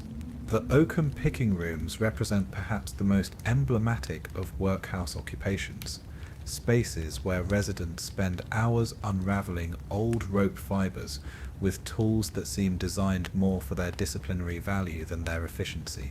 The work requires enough attention to prevent daydreaming while offering no intellectual stimulation or creative satisfaction. Residents sit in rows, their fingers working through the coarse fibers while their minds drift through thoughts that become increasingly sparse and unfocused as weeks and months of repetitive motion take their psychological toll. The sound of oakum picking creates its own acoustic signature within the workhouse environment, a soft rustling punctuated by occasional coughs or the creaking of wooden benches that provide minimal comfort for people who must maintain the same posture for hours at a time. This soundscape becomes deeply familiar to those who spend their days in these rooms, creating an auditory backdrop that follows them into their dreams and shapes their waking consciousness with its persistent, meaningless rhythm. Stone breaking, another common workhouse occupation, takes place in yards where residents use hammers to reduce large rocks into smaller pieces suitable for road construction or other municipal projects. The work provides slightly more physical engagement than oakum picking, but offers no greater intellectual stimulation or sense of meaningful accomplishment. The rhythm of hammer strikes creates its own monotonous music, punctuated by the occasional conversation between workers who have learned to find small moments of human connection within the constraints of supervised labor. The laundry operations of the workhouse generate their own microenvironment of steam, soap, and constant motion as residents wash, wring, and hang the institutional clothing and bedding that keeps the facility functioning. This work, primarily assigned to women, involves handling vast quantities of grey fabric that reflects the overall aesthetic of workhouse life. The warmth and humidity of the laundry rooms provide a physical contrast to the general chill of institutional buildings, but the endless repetition of washing, rinsing, and wringing creates its own form of mental numbing. Kitchen duties offer slight variations in routine as residents involved in food preparation must respond to the different demands of breakfast, dinner, and supper service. However, the industrial scale of workhouse cooking and the rigid standardization of institutional meals limit opportunities for creativity or personal expression. Workers in the kitchen learn to prepare vast quantities of simple foods according to recipes designed for efficiency rather than flavor, their movements becoming as standardized and predictable as the meals they help create. The dinner hour brings another gathering in the dining hall, where residents consume their primary meal of the day, according to the same institutional protocols that govern breakfast. The afternoon portion, typically consisting of soup, bread, and occasional vegetables, provides slightly more variety than the morning meal, but follows the same principles of minimal nutrition delivered with maximum efficiency. The social dynamics of dinner mirror those of breakfast, with hundreds of people sharing space while remaining fundamentally alone with their thoughts and their gradually diminishing expectations. Afternoon work assignments continue the morning's pattern of purposeful but ultimately meaningless activity as residents return to their oakum, stones, laundry, or kitchen duties with the mechanical precision of people who have internalized the workhouse rhythm. The passage of time becomes marked not by personal accomplishment or meaningful progress, but by the gradual accumulation of small tasks completed and institutional requirements satisfied. Hours blend into one another with a smoothness that reflects the absence of genuine engagement or emotional investment in the work being performed. The exercise periods, mandated by workhouse regulations, provide brief interludes in the daily routine, but offer little genuine relief from institutional monotony. Residents walk in prescribed patterns around exercise yards designed for surveillance rather than recreation, their movements monitored by officials who ensure compliance with regulations while discouraging the formation of close personal relationships that might threaten institutional control.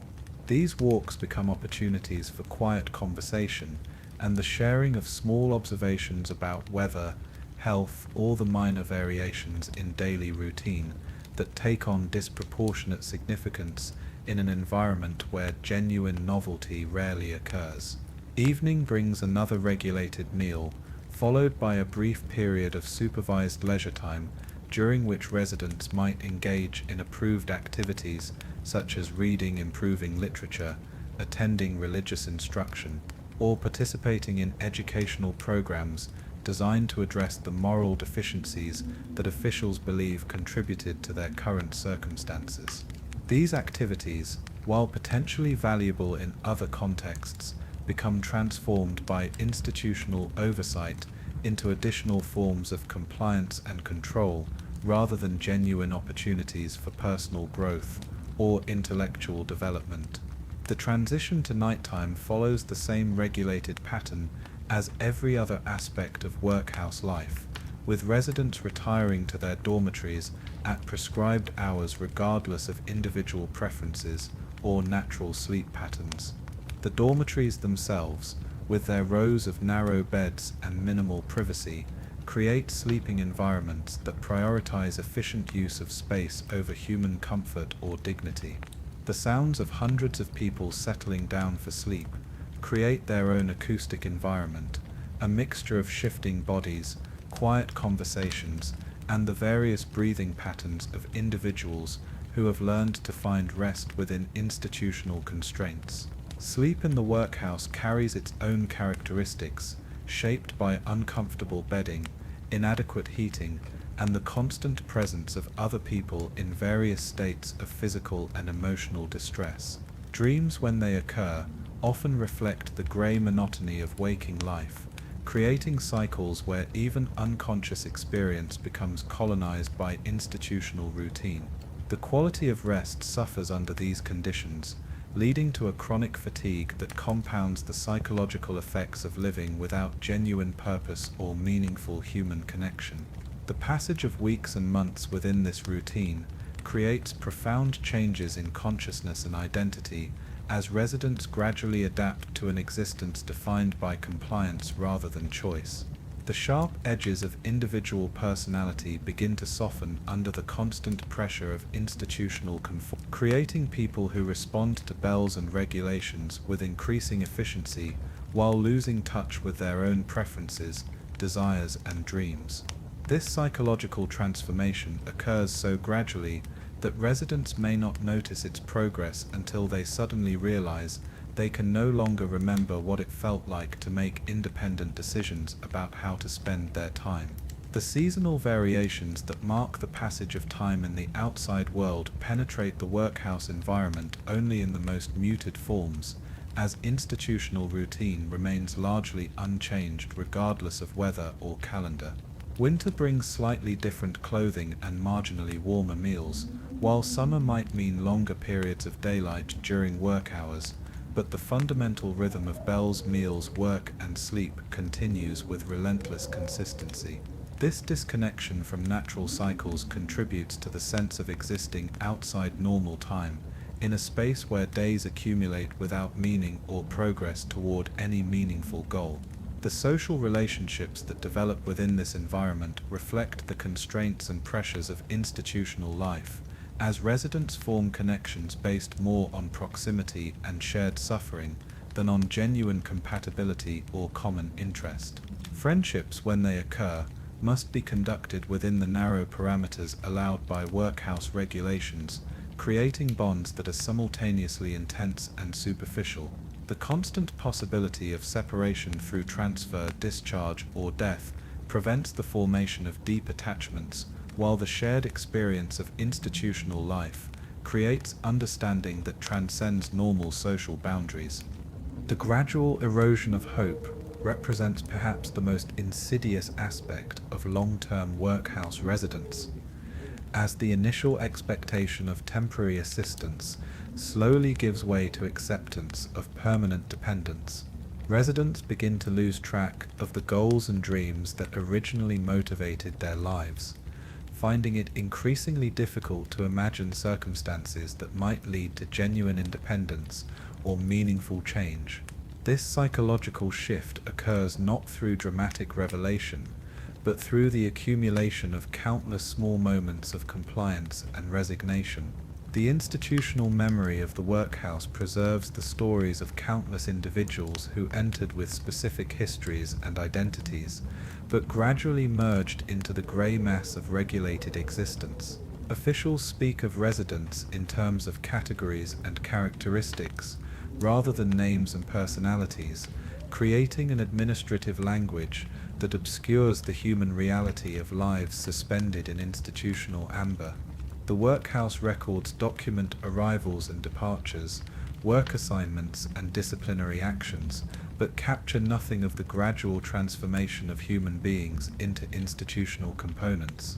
Some residents adapt to this environment by developing internal lives rich enough to provide meaning and purpose despite external constraints, creating private worlds of memory, imagination, and spiritual reflection that remain largely invisible to institutional oversight.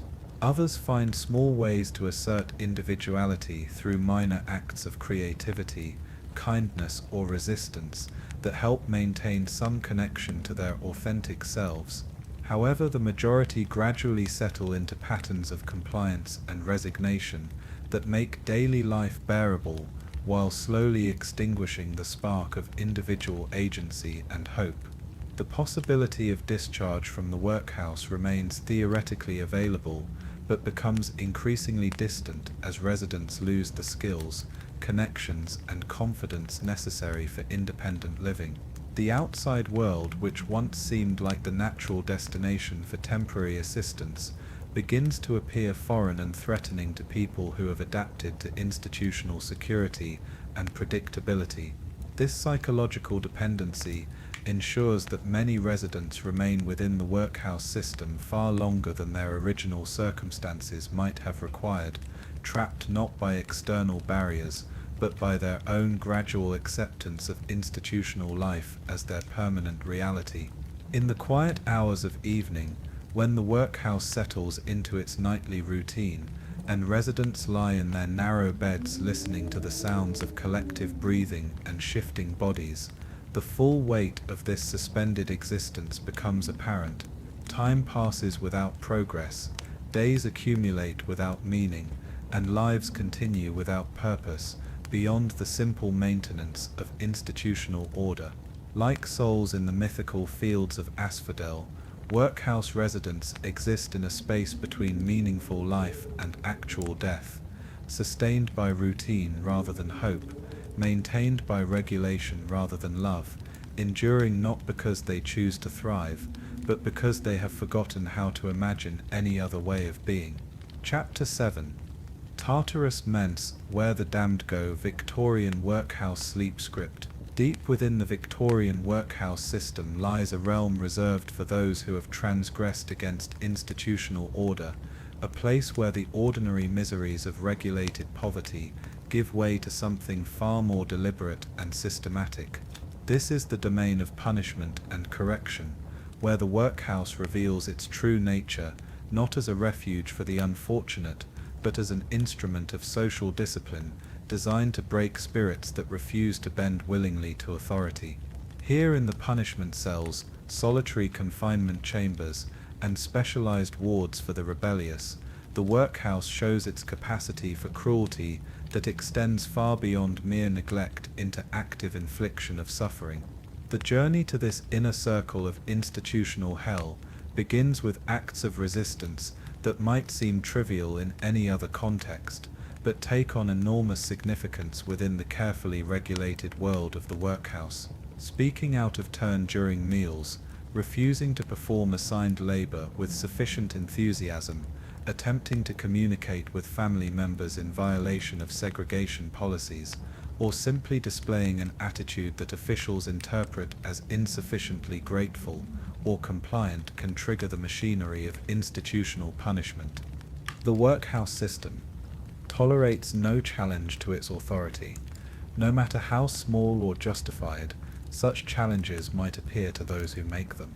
The first indication that you have crossed an invisible line comes through subtle changes in how officials interact with you, their voices taking on tones of cold disapproval that signal your movement from the category of compliant resident to potential troublemaker.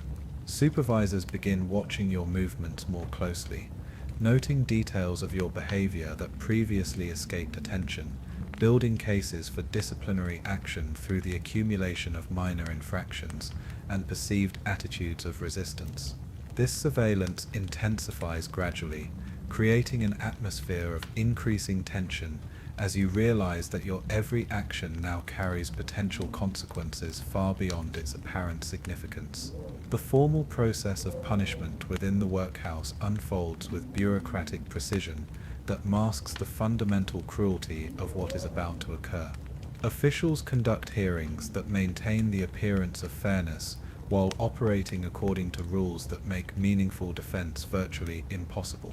The workhouse master, sitting behind his heavy desk with ledgers and regulations spread before him like instruments of judgment, listens to accusations with the detached attention of someone who has already decided the outcome. Your opportunity to explain circumstances or motivations receives polite acknowledgement, but carries no weight against the institutional imperative to maintain order through visible consequences for disobedience. The punishment cells themselves occupy the most forbidding spaces within the workhouse complex, often located in basement areas where natural light penetrates only weakly through small barred windows set high in thick stone walls. These chambers, designed according to principles of penal science that sought to reform character through isolation and discomfort, create environments where sensory deprivation combines with physical hardship to produce psychological pressure that few can withstand for extended periods. The walls, constructed of stone or brick that retains cold and amplifies sound, seem designed to remind occupants of their powerlessness against institutional authority. Entering one of these cells marks a descent into a different order of existence within the workhouse system, where the basic amenities that make institutional life bearable disappear entirely. The narrow wooden bench that serves as both seat and bed provides minimal comfort, its hard surface ensuring that rest becomes difficult, and sleep remains perpetually interrupted by physical discomfort. A bucket in the corner serves sanitary functions with no consideration for dignity or privacy, while the heavy wooden door, reinforced with iron bands and secured by substantial locks, removes any illusion that this experience represents anything other than imprisonment. The dietary regimen imposed on prisoners within these cells reflects the workhouse philosophy that suffering serves educative purposes, reducing already minimal food allowances to levels that maintain life while ensuring constant awareness of hunger. Bread and water become the primary sustenance, delivered at irregular intervals that prevent the establishment of routine expectations, while emphasizing the complete dependence of prisoners on institutional mercy. The quality of this food, already poor by workhouse standards, deteriorates further through deliberate neglect that transforms eating from a basic comfort into another source of distress. The psychological impact of solitary confinement within workhouse punishment cells reveals itself gradually through stages that begin with anger and progress, through desperation toward a form of resignation that represents the breaking of individual will. The absence of human contact, except for brief interactions with guards who deliver food or empty waste buckets, creates a form of social starvation that proves as debilitating as physical deprivation. Hours stretch into days without meaningful stimulation, conversation, or activity, forcing consciousness to turn inward upon itself in ways that quickly become destructive and disorienting. The sounds that penetrate these cells provide the primary connection to the outside world, while simultaneously emphasizing isolation from normal human community. Footsteps in corridors, muffled conversations between guards, the distant ringing of bells that regulate institutional life, and occasionally the cries or moans of other prisoners create an acoustic environment that maintains awareness of proximity to others while reinforcing the impossibility of meaningful contact. These sounds become magnified in importance as minds deprived of other stimulation focus obsessively on every noise that might provide information about conditions beyond the cell walls.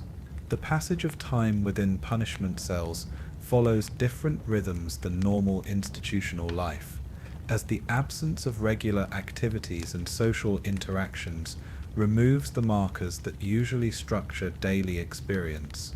Prisoners lose track of hours and days, their sense of temporal progression disrupted by the uniformity of conditions and the lack of meaningful events to serve as reference points. This temporal disorientation contributes to the psychological pressure of solitary confinement, as uncertainty about the duration of punishment compounds the distress of present suffering.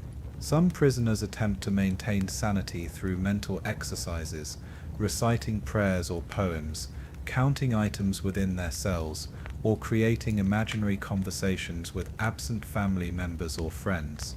These strategies provide temporary relief from the crushing weight of isolation, but often prove insufficient against extended periods of sensory deprivation and social starvation. The human mind, evolved for social interaction and environmental stimulation, struggles to maintain normal function under conditions designed specifically to eliminate both comfort and meaningful activity.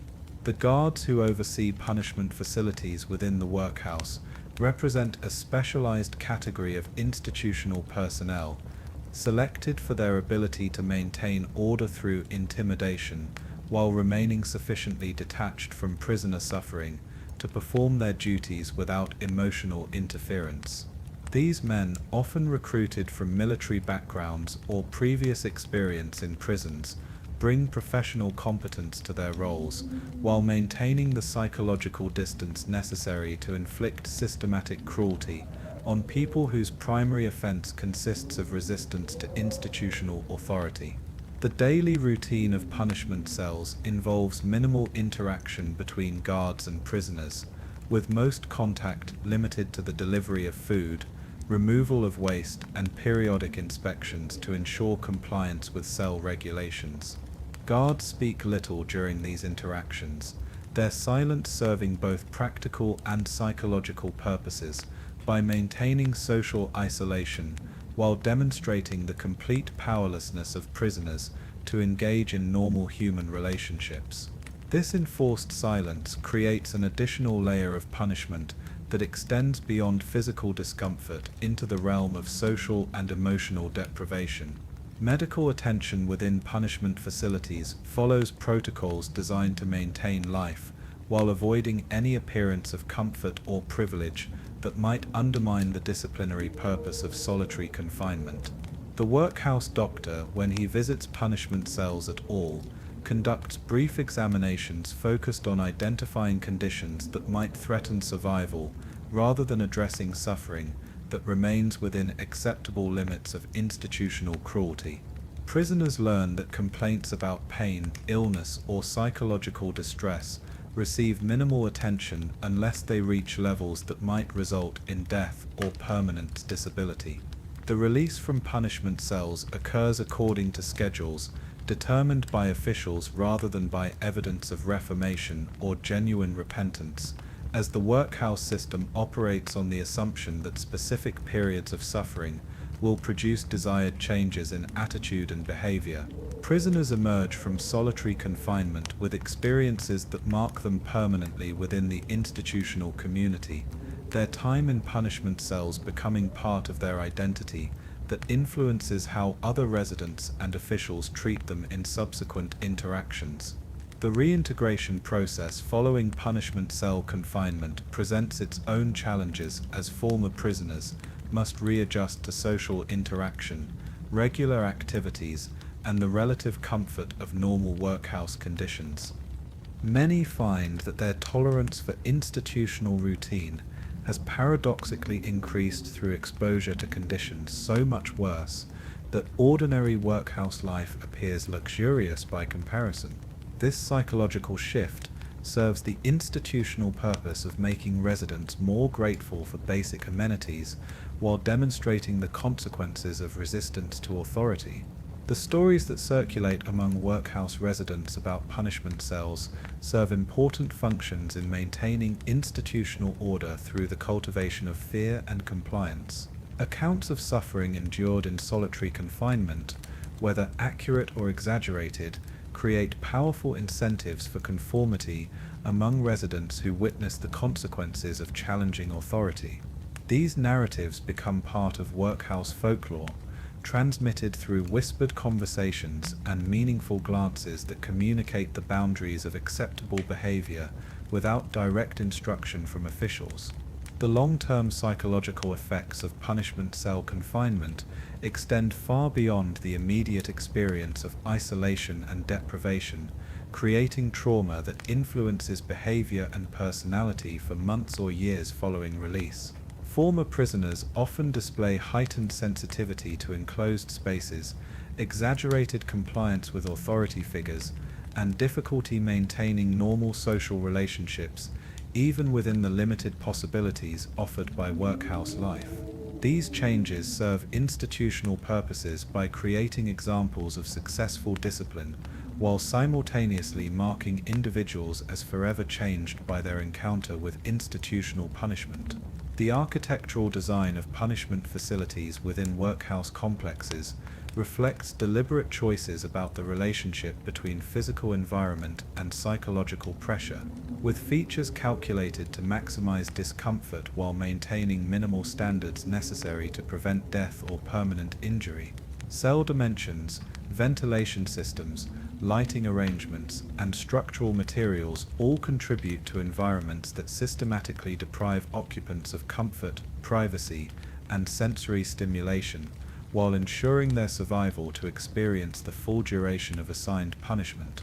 The bureaucratic documentation that accompanies punishment cell assignments creates permanent records that follow residents throughout their institutional experience and potentially beyond, marking them as individuals who have required special disciplinary attention.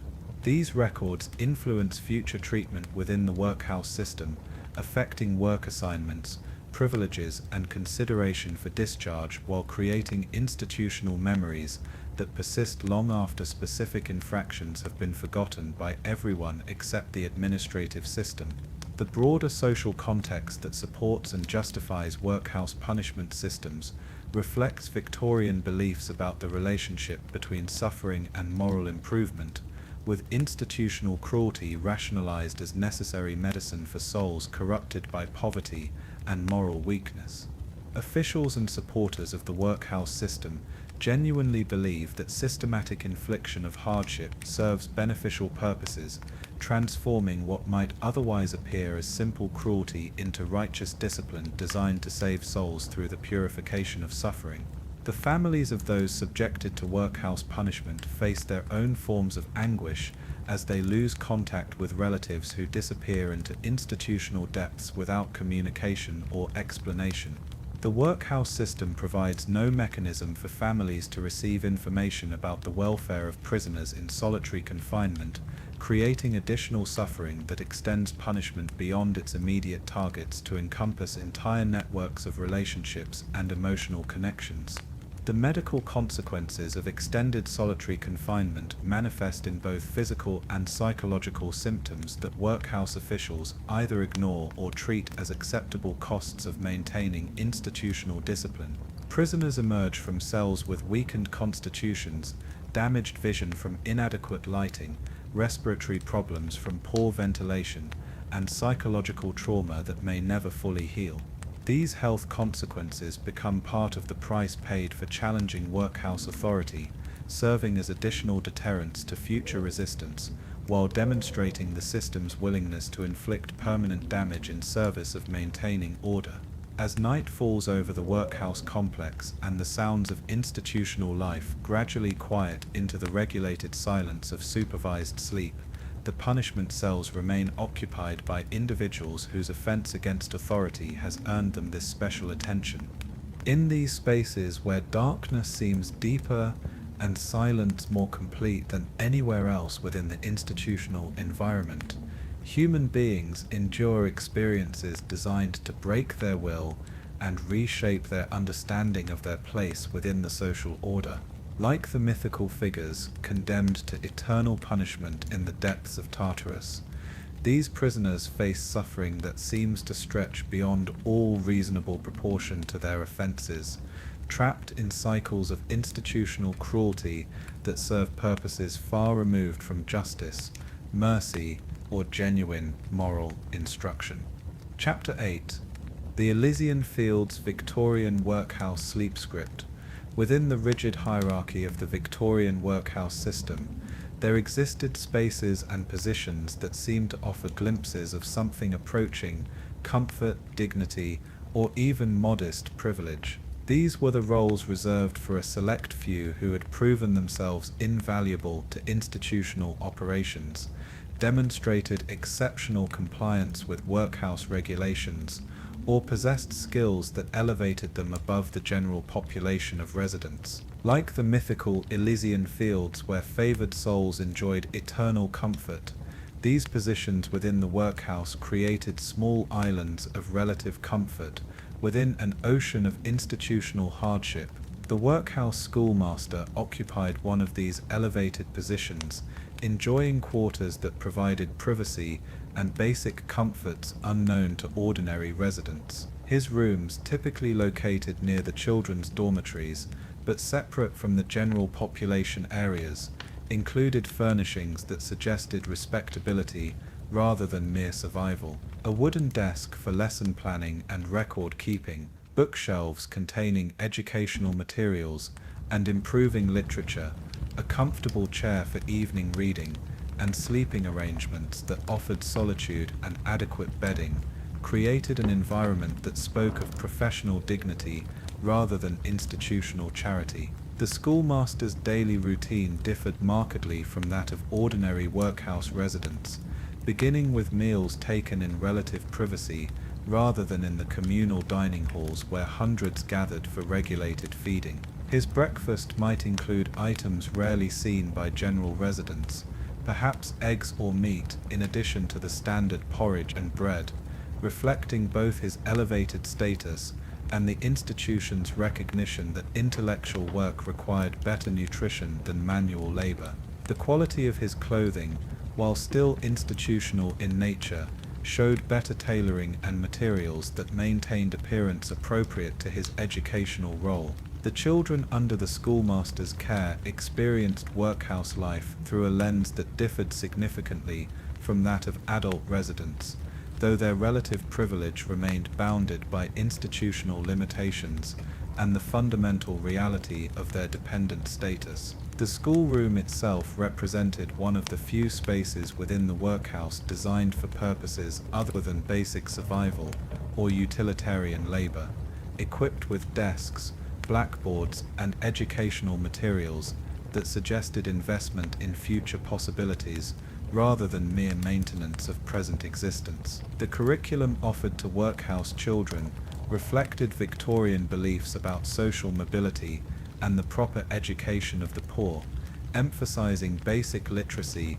and numeracy alongside moral instruction designed to instill habits of industry, obedience, and gratitude for charitable assistance. Reading lessons focused on improving literature and religious texts that reinforced messages about accepting one's station in life while striving for moral betterment through hard work and compliance with authority. Writing exercises taught not only mechanical skills but also proper forms of address and correspondence that might prove useful in future employment as domestic servants or manual laborers. Arithmetic instruction in the workhouse school concentrated on practical applications that might serve children in their expected roles as members of the working poor, covering calculations relevant to wages, purchases, and basic commercial transactions, while avoiding more advanced mathematical concepts that might encourage unrealistic aspirations for social advancement. Geography lessons emphasized the British Empire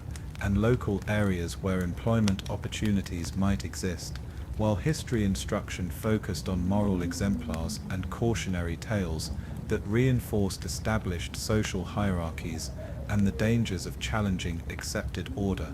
The most promising students within the workhouse school system occasionally received opportunities that approached genuine privilege, including apprenticeships with local tradespeople or positions as pupil teachers within the workhouse itself or other educational institutions. These opportunities, while rare, created pathways out of institutional life that differed dramatically from the prospects facing ordinary residents. Selection for such positions required not only academic capability, but also demonstration of character traits that officials valued, including deference to authority, gratitude for assistance received, and commitment to the moral principles that the workhouse system sought to instill. The workhouse infirmary represented another realm where relative privilege might be found, though it remained bounded by the harsh realities of Victorian medical practice and institutional limitations on resources allocated to healthcare. The infirmary nurse, often a former resident who had proven herself capable and trustworthy, enjoyed status and working conditions that elevated her above the general population, while still keeping her firmly within the institutional hierarchy. Her quarters, typically adjacent to the medical facilities, provided privacy and basic comforts that acknowledged her specialized role and the trust placed in her by workhouse officials.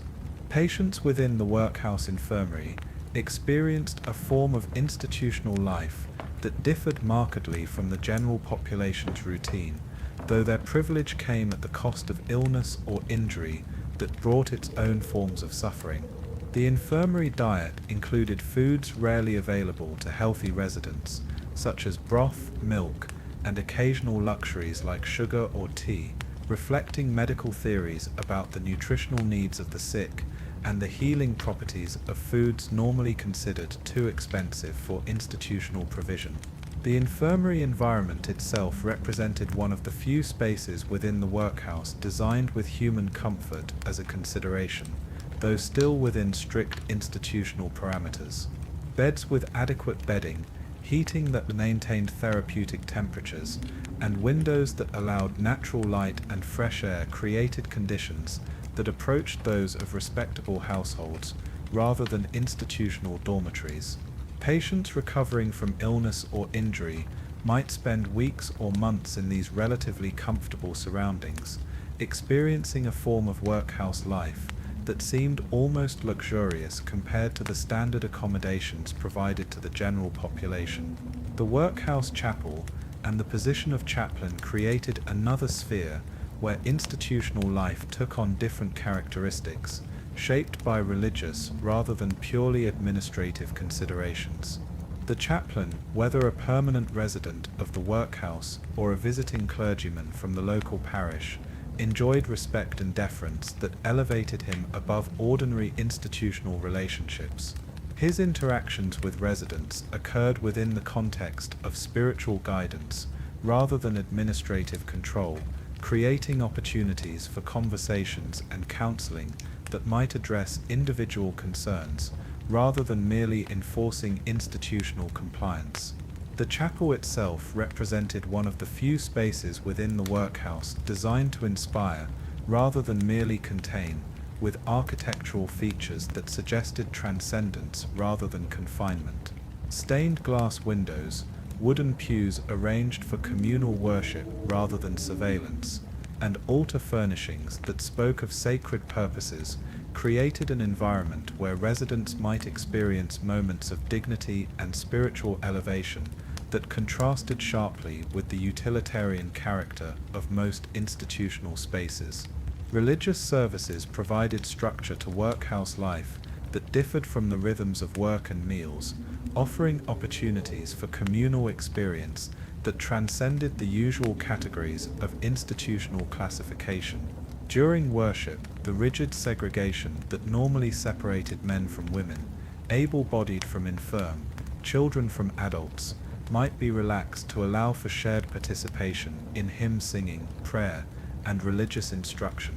These moments of unity, while carefully supervised and limited in scope, provided glimpses of human community that the workhouse system otherwise worked systematically to prevent. The workhouse library, where one existed, represented perhaps the purest expression of privilege within the institutional environment, offering access to books and reading materials that provided mental escape from the immediate realities of workhouse life. The librarian, typically selected from among the most educated and trustworthy residents, enjoyed a position that combined modest authority with access to intellectual resources that could make institutional life bearable for those capable of appreciating literary and educational materials. The collection itself, while carefully curated to include only works deemed morally improving and politically safe, provided windows into worlds beyond workhouse walls, that could sustain hope and intellectual engagement even under conditions of physical confinement.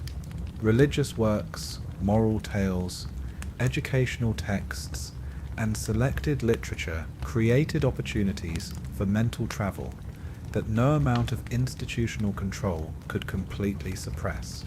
Residents who gained access to these materials might spend their few leisure hours in intellectual pursuits that maintained connections to broader human culture and knowledge.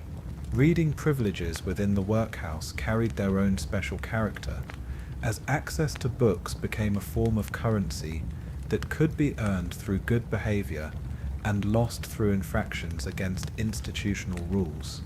The ability to borrow books from the workhouse library, to spend evening hours in private reading, or to participate in educational discussions created incentives for compliance that went beyond mere avoidance of punishment to include positive rewards that made institutional life more bearable. The workhouse band, where musical instruments were available and permitted, created another form of elevated experience within the institutional environment.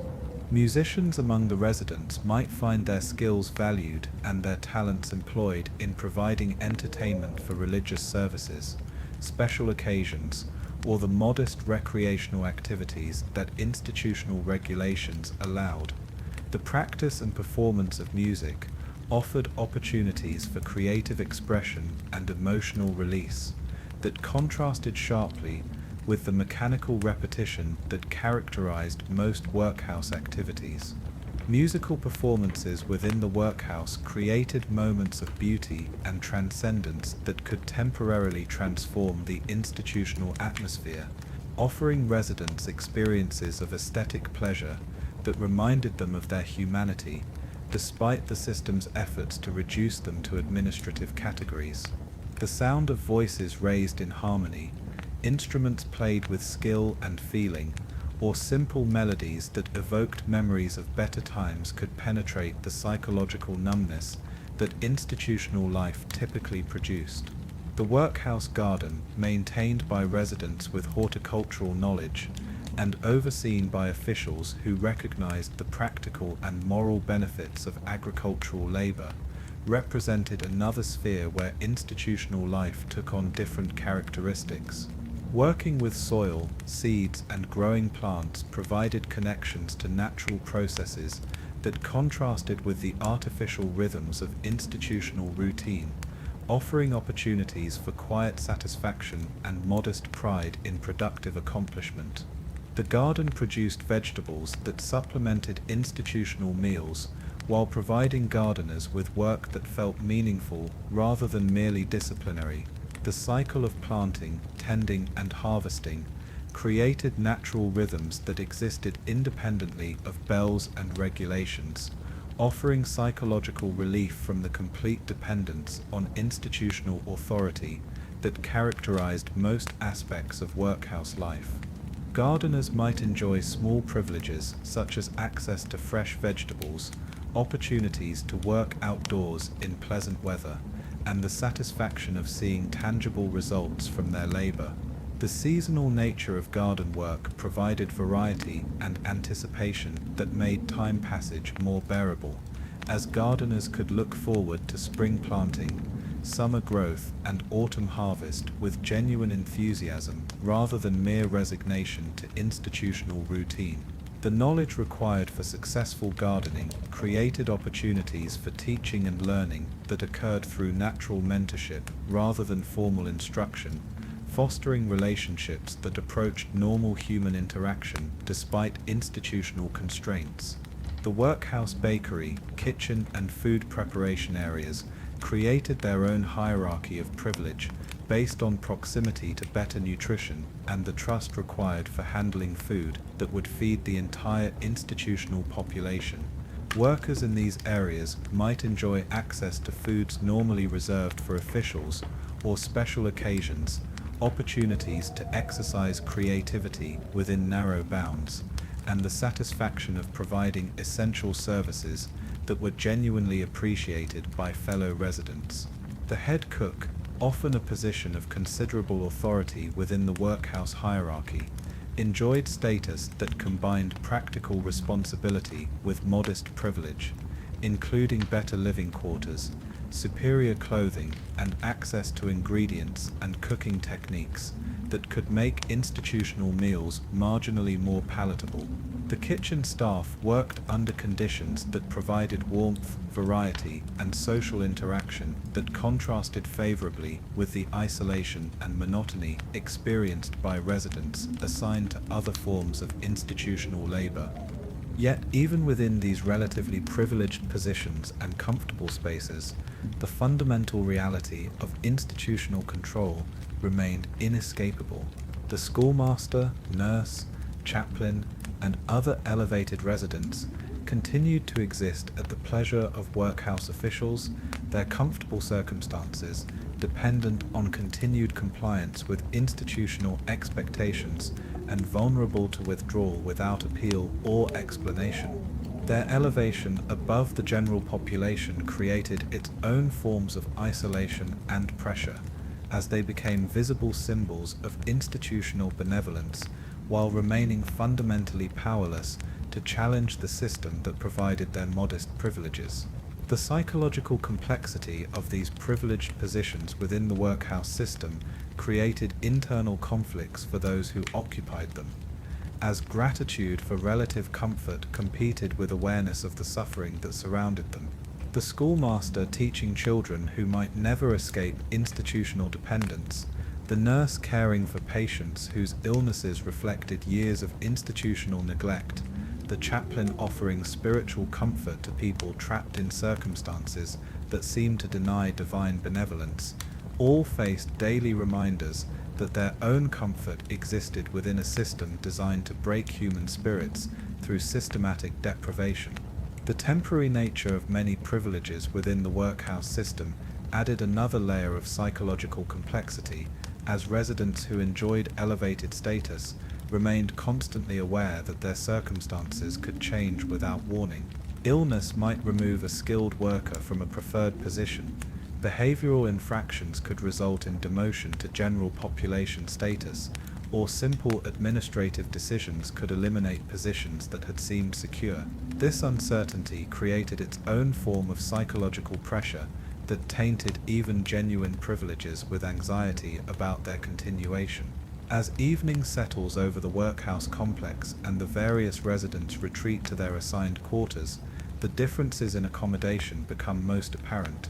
While hundreds of residents prepare for sleep in crowded dormitories with minimal privacy and basic bedding, a few individuals enjoy the relative luxury of private or semi-private quarters, adequate heating and bedding that provides genuine comfort rather than mere survival. These privileged few might spend their evening hours reading by candlelight, preparing lessons or administrative work, or simply enjoying the rare luxury of solitude and quiet reflection that the workhouse system normally makes impossible. Chapter 9. The 5 Rivers. There is an ancient understanding that some journeys change the very essence of who we are. The Greeks spoke of 5 rivers that flowed through the realm of the dead, each one carrying away a different piece of the human soul. In the Victorian workhouse, these same currents ran just as surely, though they flowed not through mythical landscapes, but through the corridors and yards of institutions designed to strip away dignity in the name of deterrence. As we settle deeper into our exploration of workhouse life, imagine yourself crossing these rivers one by one. Each passage takes something from you, something you may never fully recover. The water is cold, and the current is stronger than you anticipated. By the time you reach the other side, you are no longer quite the same person who began this journey. The first river you encounter is the Styx, the river of hatred. Its waters run dark and bitter, fed by 1,000 small cruelties and indignities that accumulate like sediment on the riverbed. When you first entered the workhouse gates, perhaps you carried with you only desperation and fear. But as the days stretched into weeks, and the weeks into months, something harder began to crystallize in your chest. You learn to hate with a precision that surprises you. Not the wild, hot hatred of a moment's anger, but something colder and more enduring. You hate the master who inspects your work with barely concealed disgust, running his finger along surfaces to find fault. You hate the matron whose keys jangle like tiny bells announcing her approach, each sound a reminder of your captivity. You hate the board of guardians who visit occasionally, their well-fed faces peering at you as if you were an exhibit in some moral museum. But the hatred runs deeper than these obvious targets. You begin to hate the very air of this place, thick with the smell of carbolic soap and boiled vegetables. You hate the sound of the bell that segments your day into predetermined portions, each chime another small death of autonomy. You hate your own hands as they perform the mindless tasks assigned to you, watching them move as if they belonged to someone else entirely. Most insidiously, you learn to hate those around you who share your circumstances. The elderly man who coughs through the night, robbing you of what little rest you can find. The woman who whispers prayers constantly under her breath, her faith somehow an accusation against your own growing despair. The children whose occasional laughter seems obscene in this place, designed to crush joy.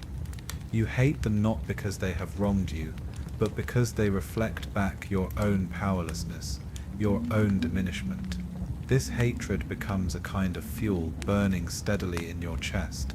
It keeps you warm when the workhouse provides insufficient coal for heating. It gives you strength when the portions of food seem designed more to sustain life than to nourish it. But like any fuel, it consumes something in the burning. Each day you feed this fire, you lose a little more of your capacity for trust, for compassion, for the gentle connections that once made life worth living. The hatred changes your face, etching new lines around your mouth and eyes. Other inmates learn to recognize this expression, this hardening that marks those who have crossed fully into the Styx's current. They give you a wider berth, understanding instinctively that something in you has crystallized beyond their reach. You have become someone who can hate with purity, and this makes you dangerous in ways that have nothing to do with physical violence. As you wade deeper into these dark waters, you discover that hatred has its own geography. There are shallow places where you can still touch bottom, where the anger remains connected to specific grievances and particular faces. But there are deeper channels where the hatred becomes existential, directed not at any one person or policy, but at the very nature of a world that allows such places to exist. In these depths, you encounter others who have been swimming in these waters for years. Their hatred has taken on an almost philosophical quality, refined and distilled, until it has become a way of seeing everything. They speak in low voices about the fundamental rottenness of human nature, about the illusion of kindness, about the necessity of expecting nothing from anyone. Their words carry the authority of those who have tested these theories against lived experience and found them sadly accurate. But even as the Styx's waters carry you along, you begin to sense the approach of the second river. The current grows different here, less sharp and bitter, more confused and murky.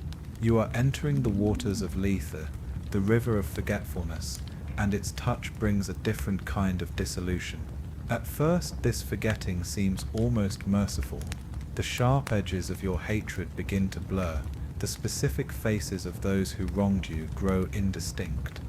The particular details of your life before this place start to fade like watercolors left in the rain. There is relief in this dissolution, a kind of peace that comes from no longer carrying the weight of so many painful memories. You forget the taste of food prepared with care, the feeling of clothes that fit properly and belonged only to you. You forget the sensation of privacy, of closing a door and knowing you were alone with your thoughts. You forget what it felt like to make choices about how to spend your time, to walk somewhere simply because you wanted to see what was there. More troubling, you begin to forget the people you once loved. Their faces become uncertain in your memory. The sound of their voices grows thin and distant. The specific words they spoke to you, words that once seemed precious enough to treasure forever, slip away like water through your fingers. You try to hold on to these memories, but the river's current is relentless, and the effort of remembering becomes more exhausting than the peace of letting go. The workhouse routine facilitates this forgetting. Each day is so similar to the last that they begin to blur together into an undifferentiated mass of time. You wake at the same bell, eat the same meals, perform the same tasks, retire at the same hour. There are no landmarks to distinguish one day from another, no celebrations or changes of season that might anchor memory. Time becomes a grey river in which all moments look alike. You forget not just your past, but pieces of yourself, the jokes you used to tell, the songs you hummed while working, the way you once moved through the world with purpose and direction. These aspects of your personality require maintenance, practice, the reflection of other people who knew you when you were more than just an inmate number. Without that social mirror, these parts of yourself simply fade away. The workhouse itself seems designed to encourage this forgetting. There are no mirrors except for the small ones in the infirmary, and these show you a face you barely recognize. There are no photographs, no letters from the outside world that might remind you of who you used to be. Even your name is used rarely, replaced by the functional designations of your assigned tasks and location. In the deeper currents of Lethe, you encounter those who have forgotten almost everything. They move through their days with a strange tranquility, no longer troubled by memories of better times or hopes for future change. They have achieved a kind of peace through total surrender, though the price of this peace is the loss of almost everything that once made them human. These long-term inmates speak little, and when they do, their words carry no reference to any life outside these walls. They have become perfectly adapted to this environment, like creatures evolved for life in caves who have lost the ability to see sunlight. There is something both enviable and terrifying about their contentment, their complete acceptance of this diminished existence. But as you drift further downstream, the waters begin to change again. A new current takes hold, colder and more acidic than what came before. You are entering the Acheron, the river of sorrow, and its touch awakens something that the forgetfulness had temporarily numbed. The sorrow comes in waves, sometimes gentle and persistent like a steady rain, sometimes sudden and overwhelming like a flash flood. It is different from the hatred you experienced in the Styx, less focused and more encompassing. Where hatred had a target, sorrow simply is, a fundamental recognition of loss that goes beyond any specific grievance. You mourn for the life you had before, even if that life was difficult and uncertain. You mourn for the choices that led you here, the series of small misfortunes and bad decisions that created the circumstances requiring your admission to this place. You mourn for the person you used to be, the hopes and dreams that now seem not just impossible, but almost laughably naive. The workhouse magnifies this sorrow through 1,000 small reminders of what has been lost. The single small window in your dormitory looks out onto a world you can see but not touch. The sounds that drift in from outside, voices of people going about their normal lives, children playing, merchants calling their wares, remind you constantly of the ordinary happiness that now lies beyond your reach. You mourn for privacy, for the simple dignity of being able to wash yourself without supervision, to eat without someone watching to ensure you don't take more than your allotted portion. You mourn for the loss of your own clothes, your own possessions, the small objects that once anchored your sense of self in the world. Even something as simple as a favorite cup or a book with margins filled with your own notes now seems like a treasure beyond imagining. The workhouse diet contributes to this pervasive sadness. The food, designed for economy rather than nourishment or pleasure, leaves you physically weakened and emotionally depleted.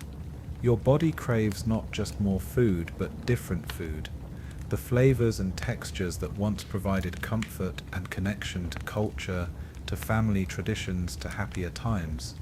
The constant gnawing hunger becomes a metaphor for all the other hungers that go unfed in this place. Sleep brings no escape from sorrow, for your dreams are filled with memories of what you have lost. You dream of meals shared with loved ones, of warm rooms and comfortable beds, of work that had meaning and purpose. You wake from these dreams to the grey reality of the workhouse dawn, and the contrast fills you with a grief so profound it seems to have weight, pressing down on your chest until breathing becomes an effort. The sorrow deepens as you witness the suffering of others around you. The elderly woman who calls out in the night for children who will never come to visit.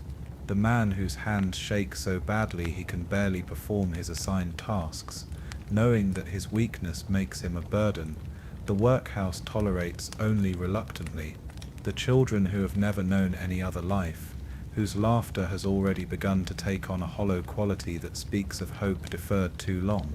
In the depths of Akron you encounter those for whom sorrow has become a permanent condition, as much a part of their identity as their names or the color of their eyes.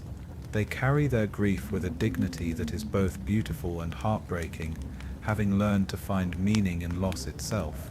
They speak quietly of those they have lost, of lives that might have been, of small moments of beauty that shine even brighter for being surrounded by so much darkness. But even as the sorrow threatens to drown you entirely, you begin to sense the approach of another current. The water grows warmer here, though not in a way that brings comfort. There is something fierce and consuming about this heat, something that burns away even as it illuminates. You are entering the Phlegethon, the river of fire, and its flames promise transformation of a kind you had not anticipated. The fire begins as anger, but not the focused hatred of the Styx. This is something wilder and more primal, a rage that burns hot enough to consume the very sorrow that preceded it.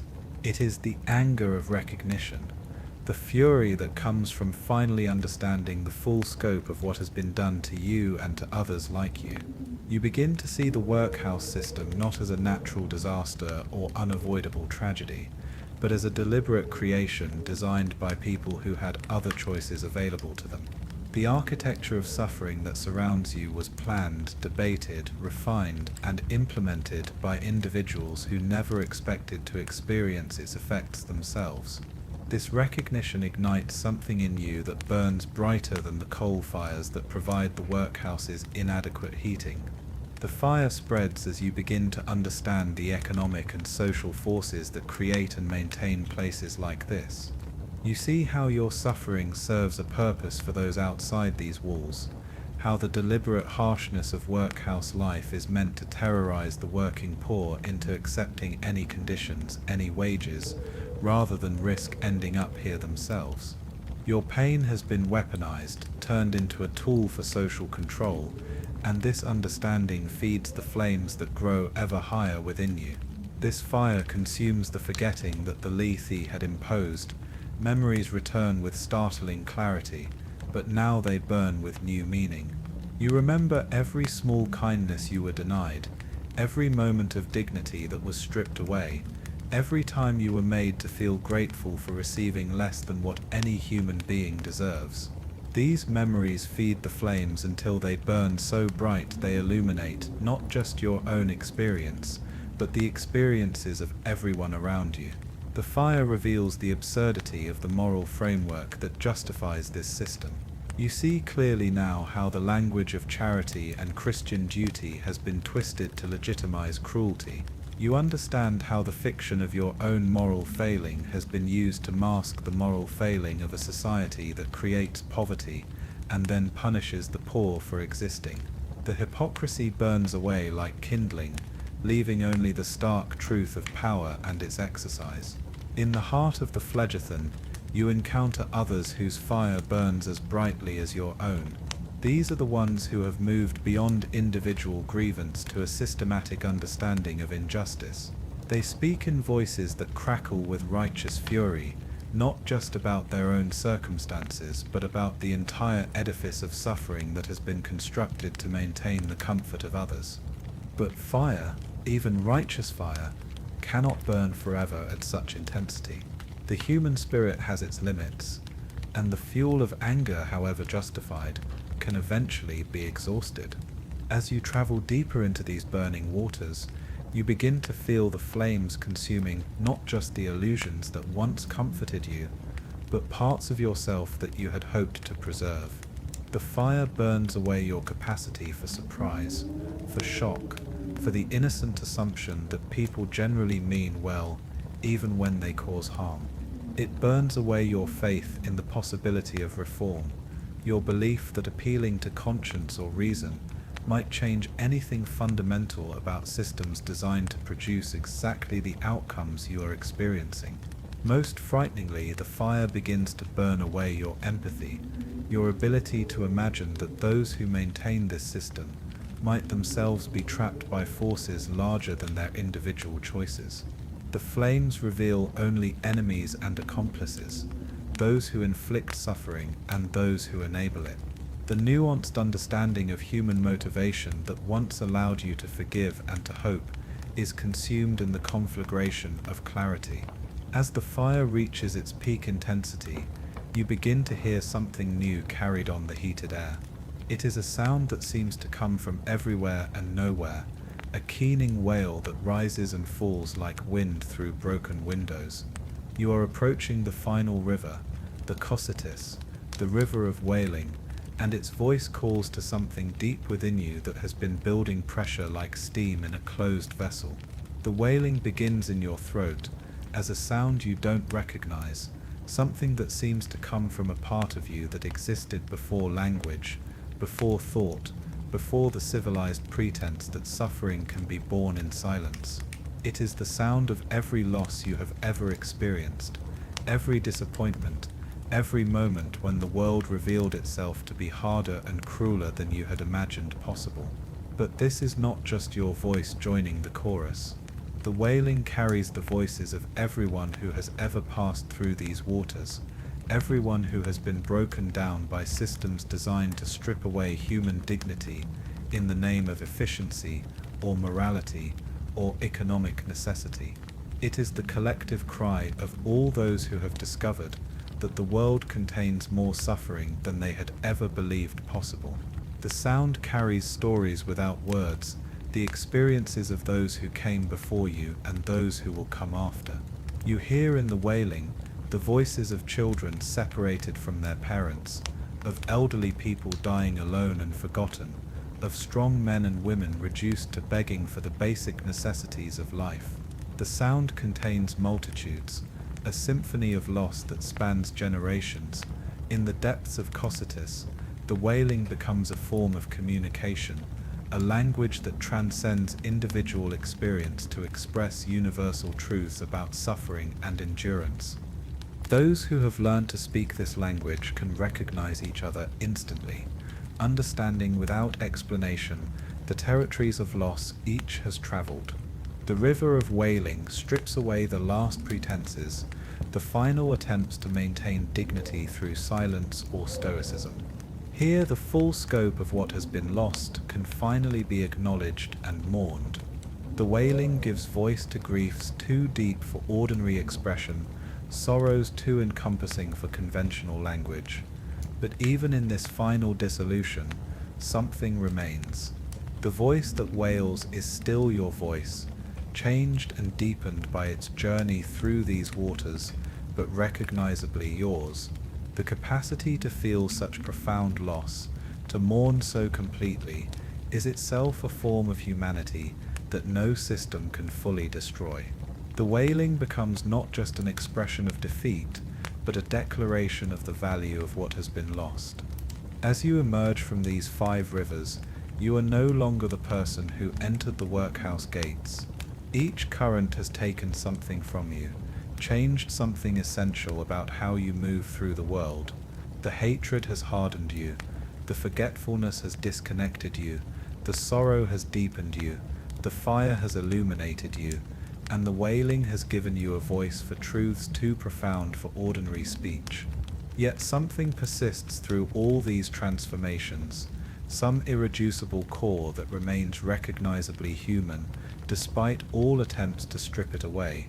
This persistence is perhaps the greatest mystery of the workhouse system, the inexplicable fact that people continue to hope, to love, to dream, even in circumstances designed to make such things impossible. The rivers flow through every workhouse, carrying away pieces of everyone who enters these institutions. But they also carry forward something else, a kind of knowledge that can only be gained through such profound loss, an understanding of human resilience that emerges only when that resilience is tested to its absolute limits. In the quiet moments between the bells that structure workhouse time, you can still hear the rivers flowing, carrying their eternal cargo of human experience towards some distant sea, where all individual stories merge into something larger than any single life. The sound is both mournful and strangely comforting, a reminder that your suffering, however isolated it may feel, is part of a much larger human story of endurance and survival. The workhouse may have been designed to break the human spirit, but the rivers that flow through it carry also the evidence of that spirit's strange and persistent strength. Each person who has crossed these waters has left something of themselves in the current, and taken something of the current with them. The rivers change everyone they touch, but they are also changed by everyone who enters their flow. This is the final lesson of the 5 rivers, the truth that emerges only after you have been stripped of everything you thought essential to your identity. What remains when everything else has been taken away is not nothing, but something harder to name and impossible to destroy. Something that flows like water through even the most carefully constructed barriers, finding its way toward light even in the deepest darkness.